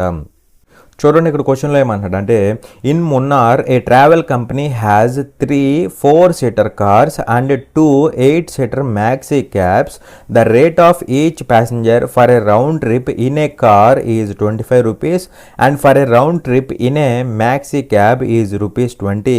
The average occupancy of the seats is 100%. What is the average earning of each vehicle for 1 round trip is అనేసి క్వశ్చన్ అడుగుతున్నాడు. మున్నార్లో ఒక ట్రావెల్ కంపెనీకి 3 4-సీట్ల కార్లు మరియు 2 8-సీట్ల మ్యాక్సీ క్యాబ్లు ఉన్నాయి. కారులో రౌండ్ ట్రిప్కు ప్రతి ప్రయాణికుడికి రేటు ₹25 మరియు మ్యాక్సీ క్యాబ్లో రౌండ్ ట్రిప్కు ₹20. సీట్ల సగటు ఆక్యుపెన్సీ 100%. ఒక రౌండ్ ట్రిప్కు ప్రతి వాహనం యొక్క సగటు సంపాదన ఎంత అనేసి క్వశ్చన్ అడుగుతున్నాడు. ఓకేనా. సో సింపుల్ క్వశ్చన్, జాగ్రత్తగా అబ్జర్వ్ చేయండి. ఫైనల్గా మనల్ని ఏమడుతున్నాడు అంటే what is the average earning of each vehicle for 1 round trip అన్నాడు. అంటే ఒక రౌండ్ ట్రిప్కి ప్రతి వెహికల్ యొక్క ఈచ్ వెహికల్ యొక్క యావరేజ్ ఎర్నింగ్ ఎంత, యావరేజ్గా సంపాదన ఎంత అనేసి క్వశ్చన్ అడుగుతున్నాడు. ఓకేనా. ఇక్కడ ఏమన్నాడు a travel company has 3 4-seater cars అనమాట. ఇక్కడ కార్స్ ఉన్నాయి అనమాట. కార్స్ ఎలాంటి కార్స్ అవి 4-seater కార్స్ అనమాట. ఏంటి అవి 4-seater కార్స్ అనమాట. అలాంటి కార్లు ఎన్ని ఉన్నాయి అంటే హ్యాజ్ 3 అంటున్నాడు కదా. సో 3 వెహికల్స్ అనమాట. ఇవి 3 కార్స్ అనమాట. ఓకేనా. అలాగే ఇక్కడ ఏమంటున్నాడు 2 8-seater మ్యాక్సీ క్యాబ్స్. అలాగే ఇక్కడ అదే కంపెనీకి మ్యాక్సీ క్యాబ్స్ కూడా ఉన్నాయి అనమాట. మ్యాక్సీ క్యాబులు కూడా ఉన్నాయి అనమాట. అవి ఎలాంటివంటే 8-seater అనమాట. అవి 8-seaters అనమాట. ఓకేనా. 8-seater అవి ఎన్ని ఉన్నాయి అంటే 2 ఉన్నాయి అనమాట. ఓకేనా. 2 ఉన్నాయి అనమాట. అవునా. అది అలాగే ఇక్కడ ఏమంటున్నాడు the rate of each passenger for a round trip in a car is ₹25. So కార్లో ఒక రౌండ్ ట్రిప్కి పర్ హెడ్ ఎంత అంటే ₹25 అనమాట. ఓకేనా. ప్రతి ప్యాసింజర్కి ₹25 కార్లో. అలాగే for a round trip in maxi cab is ₹20. So maxi cab అయితే పర్ హెడ్ ఎంత అంటే ₹20 అనమాట. ఓకేనా. అయితే ఇక్కడ ఎలా కనుక జరిగితే మనల్ని అండ్ అలాగే ఇక్కడ ఇంకొక పాయింట్ ఉంది, మర్చిపోయా. అండ్ అలాగే ఇక్కడ ఏమంటున్నాడంటే average occupancy of seats is 100% అంటున్నాడు. అంటే ఇక్కడ ఖాళీ ఎంత ఉందో అంతమందిని ఎక్కించేసుకోవచ్చు అనమాట. అది దీని మీనింగ్ అనమాట. ఆక్యుపెన్సీ అనేది 100% తీసుకోవచ్చు. అంటే ఇక్కడ 4-seater అనుకోండి, 4 ఎక్కించేసుకోవచ్చు, కంప్లీట్గా మొత్తాన్ని ఫిల్ చేసేయచ్చు అనమాట. అది అలాగే ఇక్కడ 8-seater కదా, అంటే 8 మందిని ఎక్కించేసుకోవచ్చు అనమాట. ఖాళీ కొంచాల్సిన అవసరం లేదు. అది దీని మీనింగ్. ఓకేనా. మనల్ని ఏమడుతున్నాడు ఈచ్ వెహికల్ యొక్క యావరేజ్ ఎర్నింగ్ ఎంత అంటున్నాడు. మరి ఇక్కడ మనల్ని అడుగుతుంది ఏంటి యావరేజ్ అంటే ఏంటి sum of observations by total number of observations, sum of observations by total number of observations. మరి ఇక్కడ సమ్ ఆఫ్ అబ్జర్వేషన్స్ వేయకూడదు. సమ్ ఆఫ్ అబ్జర్వేషన్స్ అంటే ఏంటి సమ్ ఆఫ్ ఎర్నింగ్స్ అనమాట. ఎర్నింగ్స్ సంబంధించిన యావరేజ్ కదా. సో సమ్ ఆఫ్ ఎర్నింగ్స్ వేయాలి, వేయాలన్నమాట. Sum of earnings divided by total number of ఏం వేయాలంటే వెహికల్స్ వేయాలి. ఎందుకంటే ఈచ్ వెహికల్ యొక్క యావరేజ్ అడుగుతున్నాడు కాబట్టి టోటల్ నెంబర్ ఆఫ్ వెహికల్స్ అనమాట. వెహికల్స్ వేస్తే ఈ ఫార్ములాలో సబ్స్టిట్యూట్ చేస్తే మనకి ఆన్సర్ వస్తుంది. మరి ఇక్కడ సమ్ ఆఫ్ ఎర్నింగ్స్ అంటే ఏమవుతుందంటే చూడండి, ఇక్కడ 4-seater అంటే 4 ఎక్కుతారు కదా, టోటల్ ఆక్యుపెన్సీ 100% అన్నాడు. సో 4 ఎక్కుతారు. ఒక పర్సన్కి ఎంత ₹25. మరి 4కి ఎంత అవుతుంది 4 5 100. అలా ఒక కార్ మీద ఎంత ఇన్కమ్ వచ్చింది ₹100 వచ్చింది. అలా 3 కార్లు కదా, 3 కార్లు కాబట్టి 300 వస్తుంది అనమాట. ఓకేనా. సో అలా ఇక్కడ ఎంత అంటే 300 ప్లస్ ఇక్కడ క్యాబుల మీద ఎంత వచ్చింది అంటే చూడండి ఎర్నింగ్స్ ఎంత వచ్చిందంటే ఒక మనిషికి ఎంత ₹20. 8 మంది ఎక్కుతారు కదా, 8 20 ఎంత 160. అలా ఎన్ని క్యాబులు 2 క్యాబులు 2 × 160 అంటే ఎంత అవుతుంది 320 అవుతుంది. అలా టోటల్ ఎర్నింగ్ ఇది అవుతుంది. Divided by number of vehicles చేయాలి. నెంబర్ ఆఫ్ వెహికల్స్ అంటే ఇక్కడ 3 వెహికల్స్ ఇక్కడ 2 వెహికల్స్ అనమాట. 3 కార్లు 2 మ్యాక్సీ క్యాబులు. అలా నెంబర్ ఆఫ్ వెహికల్స్ అంటే 5 అవుతాయి అనమాట. సో ఇది వేస్తే మనకి యావరేజ్ వస్తుంది. ఓకేనా. So that is equal to ఎంత అవుతుంది 620 డివైడెడ్ బై 5 అవుతుందా, డివైడెడ్ బై 5 అనమాట. మరి ఇక్కడ క్యాన్సిల్ చేస్తే ఏమవుతుందంటే 5 1 టైము, 5 ఇక్కడ 10లో 2 టైమ్స్, 2 × 62 అంటే ఎంత అవుతుంది 124 అవుతుందా, 124 ఏమవుతుంది రూపీస్ అవుతుంది అనమాట. ఎర్నింగ్స్ కదా, సో 124 రూపీస్ అనేది మనకి ఆన్సర్ అవుతుంది. ఇక్కడ అర్థమైందా యావరేజ్ అంటే ఏంటి sum of earnings by total number of vehicles అనమాట. టోటల్ నెంబర్ ఆఫ్ వెహికల్స్ అనమాట. ఎందుకంటే ప్రతి వెహికల్ యొక్క యావరేజ్ కనుక్కోమన్నాడు కాబట్టి బైలో టోటల్ నెంబర్ ఆఫ్ వెహికల్స్ వెయ్యాలి. ఓకేనా. చూడండి ఇక్కడ క్వశ్చన్లో ఏమంటాడంటే find the double of the lower limit of the modal class in the given data అనేసి క్వశ్చన్ అడుగుతున్నాడు. ఇచ్చిన డేటాలో మోడల్ తరగతి యొక్క దిగువ పరిమితికి రెట్టింపును కనుగొనండి అనేసి అడుగుతున్నాడు అనమాట. ఓకేనా. సో ఇక్కడ డేటా ఏంటంటే ఇవన్నీ కూడా క్లాస్ ఇంటర్వెల్స్ 100 to 110 ఇవన్నీ కూడా క్లాస్ ఇంటర్వెల్స్. అలాగే 12, 15 ఇవేంటంటే ఇవి ఫ్రీక్వెన్సీలు అనమాట. ఓకేనా. సో ఈ డేటా ఇచ్చేసి మనల్ని ఏమడుగుతున్నాడు, మోడల్ క్లాస్ ఉంటుంది కదా, ఈ మోడల్ క్లాస్లో లోయర్ లిమిట్ ఉంటుంది కదా, ఆ లోయర్ లిమిట్కి డబల్ ఏమవుతుంది, ట్వైస్ ఏమవుతుంది అనేసి క్వశ్చన్ అడుగుతున్నాడు. దానికి డబల్ ఏమవుతుంది అనేసి అడుగుతున్నాడు అనమాట. ఓకేనా. మరి ఇక్కడ మోడల్ క్లాస్ అన్నాడు అంటే ఇక్కడ ఏంటి, మోడల్ క్లాస్ అంటే మోడ్ కదా. సో మోడ్లో మనం ఎక్స్ట్రాగా ఏమన్నా కాలం యాడ్ చేస్తామా, యాడ్ చేయము. ఒకవేళ మీడియన్ అంటే క్యూములేటివ్ ఫ్రీక్వెన్సీ యాడ్ చేస్తాం. మీడియన్ అంటే క్యూములేటివ్ ఫ్రీక్వెన్సీ అనే కాలంని మనం యాడ్ చేస్తాం. బట్ ఇక్కడ మోడల్ అంటున్నాడు. మోడల్ అంటే నథింగ్ బట్ మోడ్ అనమాట. మోడ్ కాబట్టి మనం ఇక్కడ ఏ కాలంని యాడ్ చేయమన్నమాట. అయితే ఇక్కడ మోడ్ ఫైండ్ అవుట్ చేసేటప్పుడు మనం ఎలా ఫైండ్ అవుట్ చేస్తాం అంటే ఇక్కడ ఫ్రీక్వెన్సీలో హైయెస్ట్ ఫ్రీక్వెన్సీ ఎక్కడుందో చూస్తాం. చూసి దాన్ని బట్టి మోడల్ క్లాస్ని మనం డిసైడ్ చేస్తాం. మరి ఇక్కడ ఉన్న వాటిలో హైయెస్ట్ ఫ్రీక్వెన్సీ అంటే ఎక్కడ అంటే 34 అయినా కదా. సో 34 అనేది హైయెస్ట్ ఫ్రీక్వెన్సీ కాబట్టి దాని ఎదురు ఉన్న క్లాస్ అంతా ఏమవుతుందంటే ఇదంతా కూడా మనకి మోడల్ క్లాస్ అవుతుంది. ఇది మనకి మోడల్ క్లాస్ అవుతుంది. ఈ మోడల్ క్లాస్లో లోయర్ లిమిట్ ఉంటుంది కదా, దానికి డబల్ని ఫైండ్ అవుట్ చేయమంటున్నాడు. మరి ఈ మోడల్ క్లాస్లో లోయర్ లిమిట్ అంటే ఎంత అవుతుంది, 130 అని కదా. 130 అనేది లోయర్ లిమిట్. ఒకవేళ అప్పర్ లిమిట్ అడిగితే 140 తీసుకుంటాం. లోయర్ లిమిట్ కాబట్టి లోయర్ లిమిట్ ఈక్వల్ టు ఎంత అవుతుంది, 130. దీనికి డబల్ అడుగుతున్నాడు. దీనికి డబల్ అంటే ఎంత అవుతుంది, 260 అవుతుంది అనమాట. ఓకేనా. చూడండి ఇక్కడ క్వశ్చన్లో ఏమంటాడు అంటే how many cylinders of radius 10 centimetres and height 20 centimetres can be filled with water from a cylinder of radius 20 centimetres and height 10 centimetres full of water అనేసి క్వశ్చన్ అడుగుతున్నాడు. 20 సెంటీమీటర్ల వ్యాసార్థం మరియు 100 సెంటీమీటర్ల ఎత్తు ఉన్న సిలిండర్ చేత 10 సెంటీమీటర్ల వ్యాసార్థం మరియు 20 సెంటీమీటర్ల ఎత్తు ఉన్న ఎన్ని సిలిండర్లను నీటితో నింపవచ్చు అనేసి క్వశ్చన్ అడుగుతున్నాడు. సో ఇక్కడ మనకి రెండు సిలిండర్స్ ఉన్నాయి అనమాట. 2 సిలిండర్స్, ఒకటి పెద్దది ఒకటి చిన్నది అనమాట. ఇదేంటంటే ఇదిగోండి radius 20 centimetres, height 100 metres, full of water అంటున్నాడు కదా. ఇదేంటి అంటే ఇది పెద్ద సిలిండర్ అనమాట. ఓకేనా. సో దీని యొక్క హైట్ ఇచ్చాడు. హైట్ నేను క్యాపిటల్ హెచ్గా డినోట్ చేస్తా. ఎంత అంటే 100 సెంటీమీటర్స్ కదా, 100 సెంటీమీటర్స్ అనమాట. అలాగే దీని యొక్క రేడియస్ ఎంత అంటే 20 సెంటీమీటర్స్ అనమాట. ఎంత 20 సెంటీమీటర్స్. అలాగే ఇంకొక సిలిండర్ ఉంది, దాని యొక్క డైమెన్షన్స్ ఏంటంటే చూడండి, రేడియస్ 10 సెంటీమీటర్స్. ఇది స్మాల్ కదా, సో స్మాల్ తీసుకుంటున్నా. ఎంత అంటే 10 సెంటీమీటర్స్ అనమాట దీని యొక్క రేడియస్ అనేది. ఓకేనా. అండ్ అలాగే height 20 centimetres. So height small H ఎంత అంటే 20 సెంటీమీటర్స్ అనమాట. ఓకేనా. అయితే ఇక్కడ ఏమంటున్నాడు, సిలిండర్ ఫుల్ ఆఫ్ వాటర్ అంటున్నాడు. అంటే ఇక్కడ పెద్ద సిలిండర్ ఉంది కదా, సో దీని నిండా ఫుల్గా వాటర్ ఉన్నాయి అనమాట. ఓకేనా. ఇలా ఫుల్గా వాటర్ ఉన్నాయి. అయితే ఈ వాటర్తో ఇలాంటి చిన్న సిలిండర్స్ని మనం ఎన్ని ఫిల్ చేయగలం అనేసి క్వశ్చన్ అడుగుతున్నాడు. ఓకేనా. ఈ పెద్ద సిలిండర్లో ఉన్న వాటర్తో ఇలాంటి చిన్న సిలిండర్స్ని ఎన్ని ఫిల్ చేయగలం అనేసి క్వశ్చన్ అడుగుతున్నాడు. మరి ఇక్కడ వాటర్ దీంట్లో ఉందంటే దానికి వాల్యూమ్ ఉంటుంది కదా. సో ఇప్పుడు మనం వాడేది కూడా ఈ వాల్యూమ్స్ని వాడతాం అనమాట. ఓకేనా. సో ఇక్కడ ఏం చేస్తామంటే మనం నంబర్ ఆఫ్ స్మాల్ సిలిండర్స్ అనమాట. అంటే ఇలాంటి స్మాల్ సిలిండర్స్ని ఎన్ని ఫిల్ చేయగలము అనేసి క్వశ్చన్ అడుగుతున్నాడు. ఓకేనా. సో నెంబర్ అడుగుతున్నాడు కాబట్టి మనం ఇక్కడ ఏం చేయాలంటే పెద్దదాని వాల్యూమ్ బై చిన్నదాని వాల్యూమ్, ఎందుకంటే ఈ పెద్ద దాంట్లో ఉన్న వాటర్ని ఇలాంటి చిన్న చిన్న సిలిండర్స్లో అయితే పోస్తున్నారు. అలాంటి సిలిండర్స్ ఎన్ని నంబర్ అడుగుతున్నాడు అనమాట. సో నంబర్స్ అడుగుతున్నాడు కాబట్టి మనం ఏం చేయాలి, పెద్దదాని వాల్యూమ్ బై చిన్నదాని వాల్యూమ్ వేస్తే సరిపోతుంది. మరి ఇక్కడ పెద్దదాని వాల్యూమ్ అంటే సిలిండర్ వాల్యూమ్ ఏమవుతుంది, πr²h అవుతుంది. πr²h, π అంటే πa, r² అంటే క్యాపిటల్ R² అనమాట. πr² ఇంటూ హెచ్ అనమాట. πr²h అవుతుంది.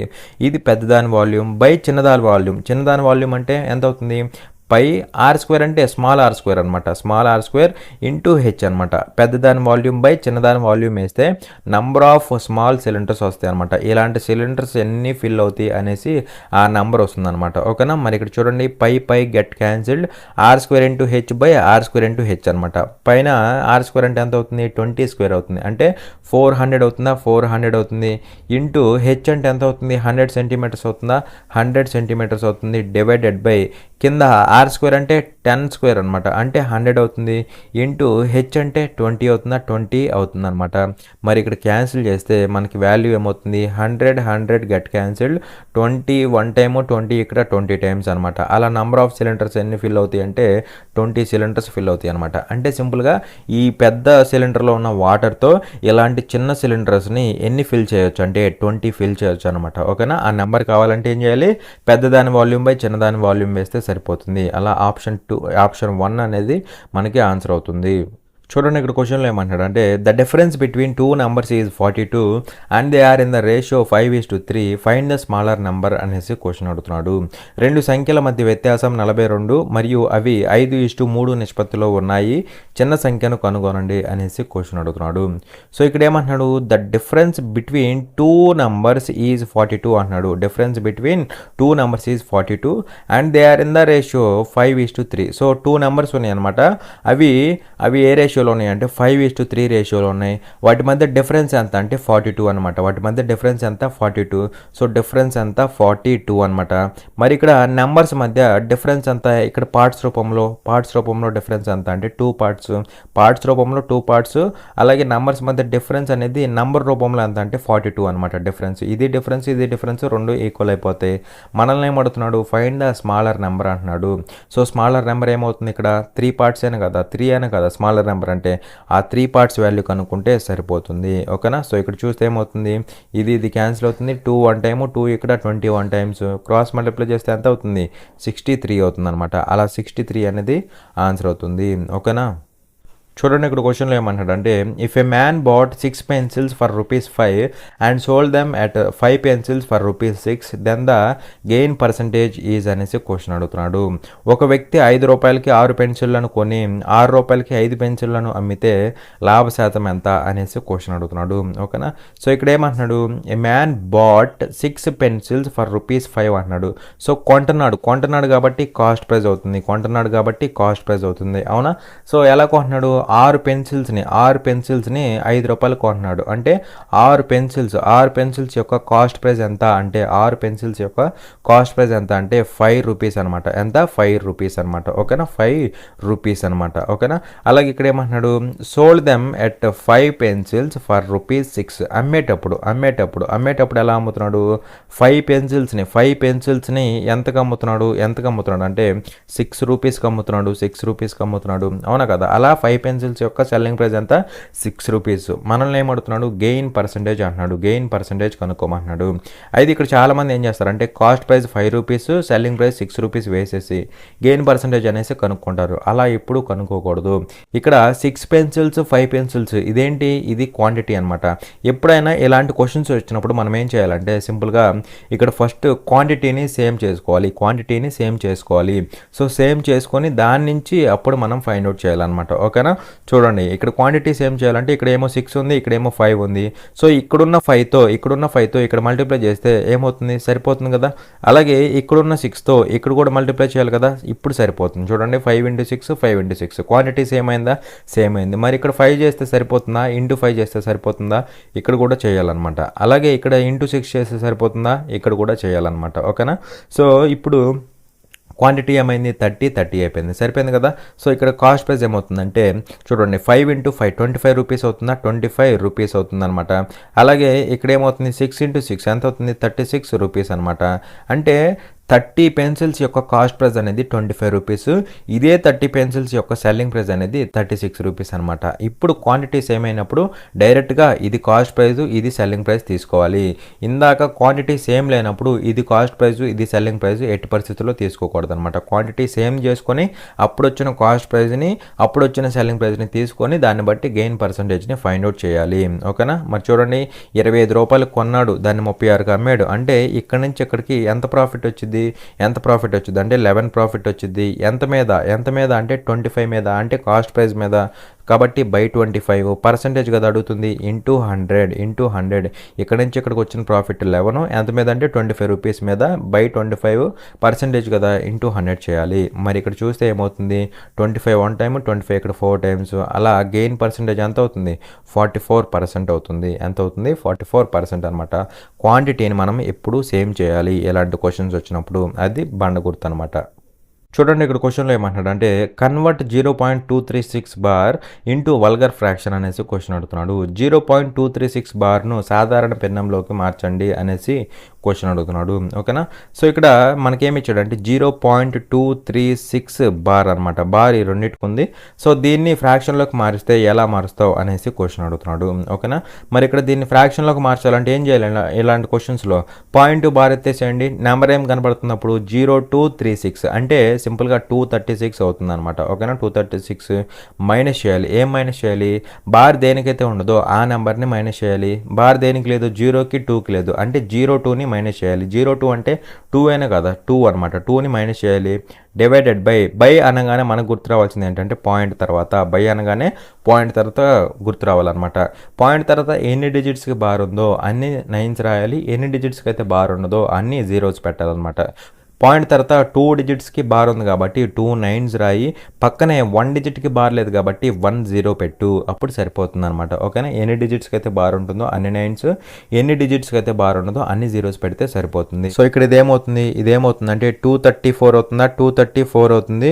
డివైడెడ్ బై 990 అవుతుందా? 990 అవుతుంది అనమాట. మరి ఇక్కడ చూస్తే ఇక్కడ 9 పోతుంది చూడండి. 9 ఇక్కడ ఎన్ని టైమ్స్ పోతుంది? 9 ఇక్కడ 110 టైమ్స్ పోతుందా? 110 టైమ్స్ పోతుంది. 9 ఇక్కడ ఎన్ని టైమ్స్ పోతుంది? 9 రోళ్ళు 18. ఇంకెంత మిగులుతుంది? 18 పోతే 5 మిగులుతుందా? 54 అంటే 6 టైమ్స్ పోతుంది. అలాగే ఇక్కడ 2 పోతుంది కదా. 2 ఇక్కడ ఎన్ని టైమ్స్? 13 టైమ్స్ పోతుంది. 2 ఇక్కడ ఎన్ని టైమ్స్? 55 టైమ్స్ పోతుంది. అలా మనకి ఫ్రాక్షన్ ఏమవుతుందంటే 13/55 అవుతుంది. 13/55 అవుతుంది అనమాట. ఓకేనా. దట్ ఈజ్ ఆప్షన్ ఏంటి? ఆప్షన్ 4 అనమాట. చూడండి ఇక్కడ క్వశ్చన్లో ఏమంటున్నాడంటే which of the following pairs of numbers is coprime అనేసి క్వశ్చన్ అడుగుతున్నాడు. కింది సంఖ్యల జతలలో ఏది సహప్రధాన సంఖ్యల జత అవుతుంది అనేసి క్వశ్చన్ అడుగుతున్నాడు. అంటే ఇచ్చిన ఆప్షన్స్లో కోప్రైమ్ ఏమవుతుంది అనేసి క్వశ్చన్ అడుగుతున్నాడు అనమాట. కోప్రైమ్ ఏమవుతుంది అనేసి క్వశ్చన్ అడుగుతున్నాడు.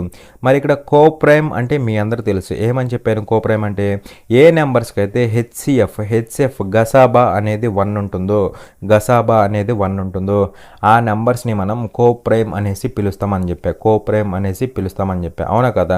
మరి ఇక్కడ హెచ్ఎఫ్1 అంటే ఇంకా సింపుల్గా చెప్పాలంటే ఎలా చెప్పుకోవచ్చు? హెచ్ఎఫ్1 అంటే మీనింగ్ ఏంటంటే ఆ నెంబర్స్లో 1 కాకుండా ఇంకే నెంబరు క్యాన్సిల్ అవుతుంది అనమాట. ఆ నంబర్స్లో 1 కాకుండా ఇంకే నెంబరు క్యాన్సిల్ అవ్వదు. అలాంటి నెంబర్స్ని మనం కోప్రైమ్ అనేసి పిలుస్తామన్నమాట. సో చూడండి ఆప్షన్ వెరిఫై చేద్దాం. ఇక్కడ 17 23. ఇక్కడ 17 23 అంటే ఇక్కడ 1 కాకుండా ఇంకేమైనా నెంబర్ క్యాన్సిల్ అవుతుందా? ఇంకేమీ క్యాన్సిల్ అవ్వదు. అంటే డైరెక్ట్గా ఇదే ఆన్సర్ అవుతుంది. ఇంకా ఈ 3 ఫెయిల్ అయిపోతాయి అనమాట. మీరు కావాలంటే చెక్ చేసుకోవచ్చు. ఇక్కడ చూడండి సపోజ్ ఇప్పుడు 14 21 తీసుకున్నా. ఇక్కడ 1 కాకుండా ఇంకేదైనా నెంబర్ క్యాన్సిల్ అవుతుందా అంటే క్యాన్సిల్ అయ్యిద్ది. ఏం క్యాన్సిల్ అయ్యిద్ది అంటే చూడండి ఇక్కడ ఈ రెండిట్లో 7 క్యాన్సిల్ అయ్యింది కదా. 7 ఇక్కడ 2 టైమ్స్ పోయిద్ది, 7 ఇక్కడ 3 టైమ్స్ పోయిద్ది. అంటే 7 క్యాన్సిల్ అవుతుంది. 1 ఒక్కటే క్యాన్సిల్ అయితేనే మనం కోప్రైమ్ అంటాం. 1 కాకుండా ఇంకేదైనా నెంబర్ క్యాన్సిల్ అయితే అప్పుడు కోప్రైమ్ అనేసి చెప్పకూడదు. మరి ఇక్కడ 7 క్యాన్సిల్ అవుతుంది కదా అంటే ఇది ఎట్టి పరిస్థితుల్లో కోప్రైమ్ కాదు. అలాగే ఇక్కడ దీంట్లో 5 క్యాన్సిల్ అవుతుంది. 5 ఇక్కడ 3 టైమ్స్ పోయింది, 5 ఇక్కడ 5 టైమ్స్ పోతుంది. మరి 5 క్యాన్సిల్ అవుతుంది కాబట్టి దీనికి ఆన్సర్ అవడానికి ఛాన్స్ ఉండదు కదా. రాంగ్ ఆప్షన్ అయిపోతుంది. అండ్ అలాగే ఇక్కడ 12 24ని 1 మాత్రమే క్యాన్సిల్ చేస్తుందా? ఇంకే నెంబర్ క్యాన్సిల్ చేయలేదా అంటే 2 పోతుంది. 2 క్యాన్సిల్ చేస్తుంది కదా. 2 ఇక్కడ 6 టైమ్స్ పోతుంది. 2 ఇక్కడ 12 టైమ్స్ పోతుంది. 2 క్యాన్సిల్ చేసిద్ది. లేదంటే 3 తీసుకోండి. 3 క్యాన్సిల్ చేసిద్ది. 3 ఇక్కడ 4 టైమ్స్ పోతుంది. 3 ఇక్కడ 8 టైమ్స్ పోతుంది. లేదంటే 6 తీసుకోండి. 6 ఇక్కడ 2 టైమ్స్ పోతుంది. 6 ఇక్కడ 4 టైమ్స్ పోతుంది. లేదంటే 12 తీసుకోండి. 12 ఇక్కడ 1 టైం పోతుంది. 12 ఇక్కడ 2 టైమ్స్ పోతుంది. అంటే వీటిని 1 కాకుండా చాలా నెంబర్స్ క్యాన్సిల్ చేస్తాయి. మరి ఓన్లీ 1 మాత్రమే క్యాన్సిల్ చేస్తే అప్పుడు కోప్రైమ్ అంటాం. మిగిలిన ఏ నెంబర్ క్యాన్సిల్ చేసినా సరే అప్పుడు కోప్రైమ్ అనమన్నమాట. కాబట్టి ఇవి కోప్రైమ్ కావు. మిగిలిన ఈ 1 ఫస్ట్ ఆప్షనే మనకి ఆన్సర్ అవుతుంది అనమాట. ఓకేనా. ఇంకా సింపుల్గా చెప్పాలంటే బండ గుర్తు చెప్పాలంటే ఈ 2 ప్రైమ్ నెంబర్స్ కదా. ప్రైమ్ నెంబర్స్ కాబట్టి ఖచ్చితంగా కోప్రైమ్ అవుతాయి. అంతేకాని కోప్రైమ్ కాబట్టి ఖచ్చితంగా ప్రైమ్ నెంబర్స్ అవుతాయి అనేసి అది కూడా చెప్పకూడదు. కోప్రైమ్ అన్నంత మాత్రాన ప్రైమ్ నెంబర్స్ అవ్వాల్సిన అవసరం లేదు. కానీ ప్రైమ్ నెంబర్స్ అయితే ఖచ్చితంగా కోప్రైమ్ అవుతాయి. అది గుర్తుపెట్టుకోవాలి. ఓకేనా. చూడండి ఇక్కడ క్వశ్చన్లో ఏమంటాడు అంటే the radius and height of a cylinder are in the ratio 2:1. Find its total surface area if curved surface area is 616 square metres అనేసి క్వశ్చన్ అడుగుతున్నాడు. ఒక సిలిండర్ యొక్క వ్యాసార్థం మరియు ఎత్తు 2:1 నిష్పత్తిలో ఉన్నాయి. వక్ర ఉపరితల వైశాల్యం 616 చదరపు మీటర్లు అయితే దాని మొత్తం ఉపరితల వైశాల్యాన్ని కనుగొనండి అనేసి క్వశ్చన్ అడుగుతున్నాడు. ఓకేనా. సో ఇక్కడ ఏమంటున్నాడు, the radius and height of a cylinder are in the ratio 2:1.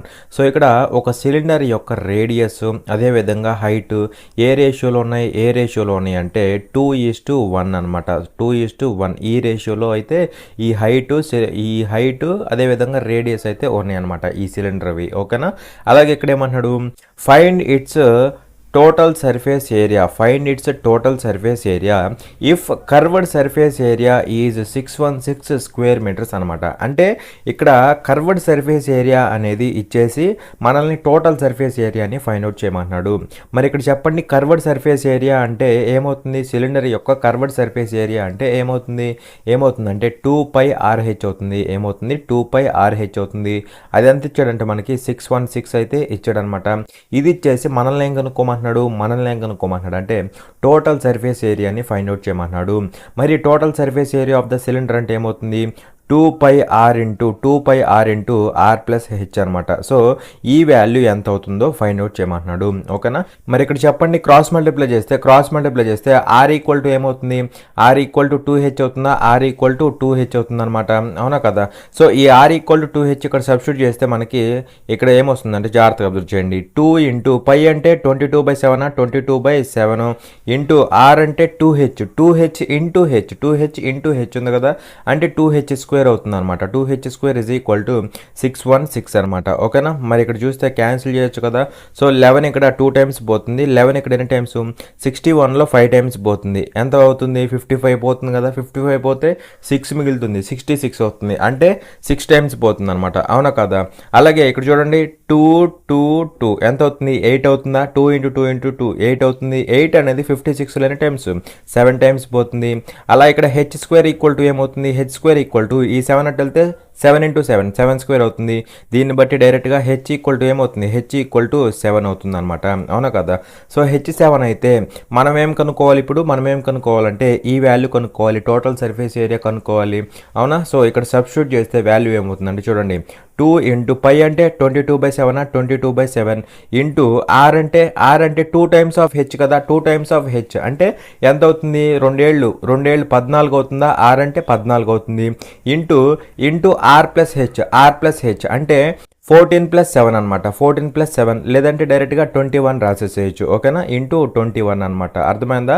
So into 21. So ఇక్కడ క్యాన్సిల్ చేస్తే ఏమవుతుందంటే చూడండి, 7 ఒకసారి పోతుంది, 7 ఇక్కడ 2 సార్లు పోతుందా, 2 సార్లు. మరి ఇక్కడ చూస్తే ఏమవుతుంది, 2 ఇంటూ 2 4 అవుతుంది. 4 ఇంటూ 22 ఎంత అవుతుంది, 88 అవుతుందా. 88 ఇంటూ 21 ఎంత అవుతుంది, 88 ఇంటూ 21 అనమాట. ఓకేనా. సో ఇక్కడ 1 ఇంటూ 88 అంటే 88 అవుతుంది.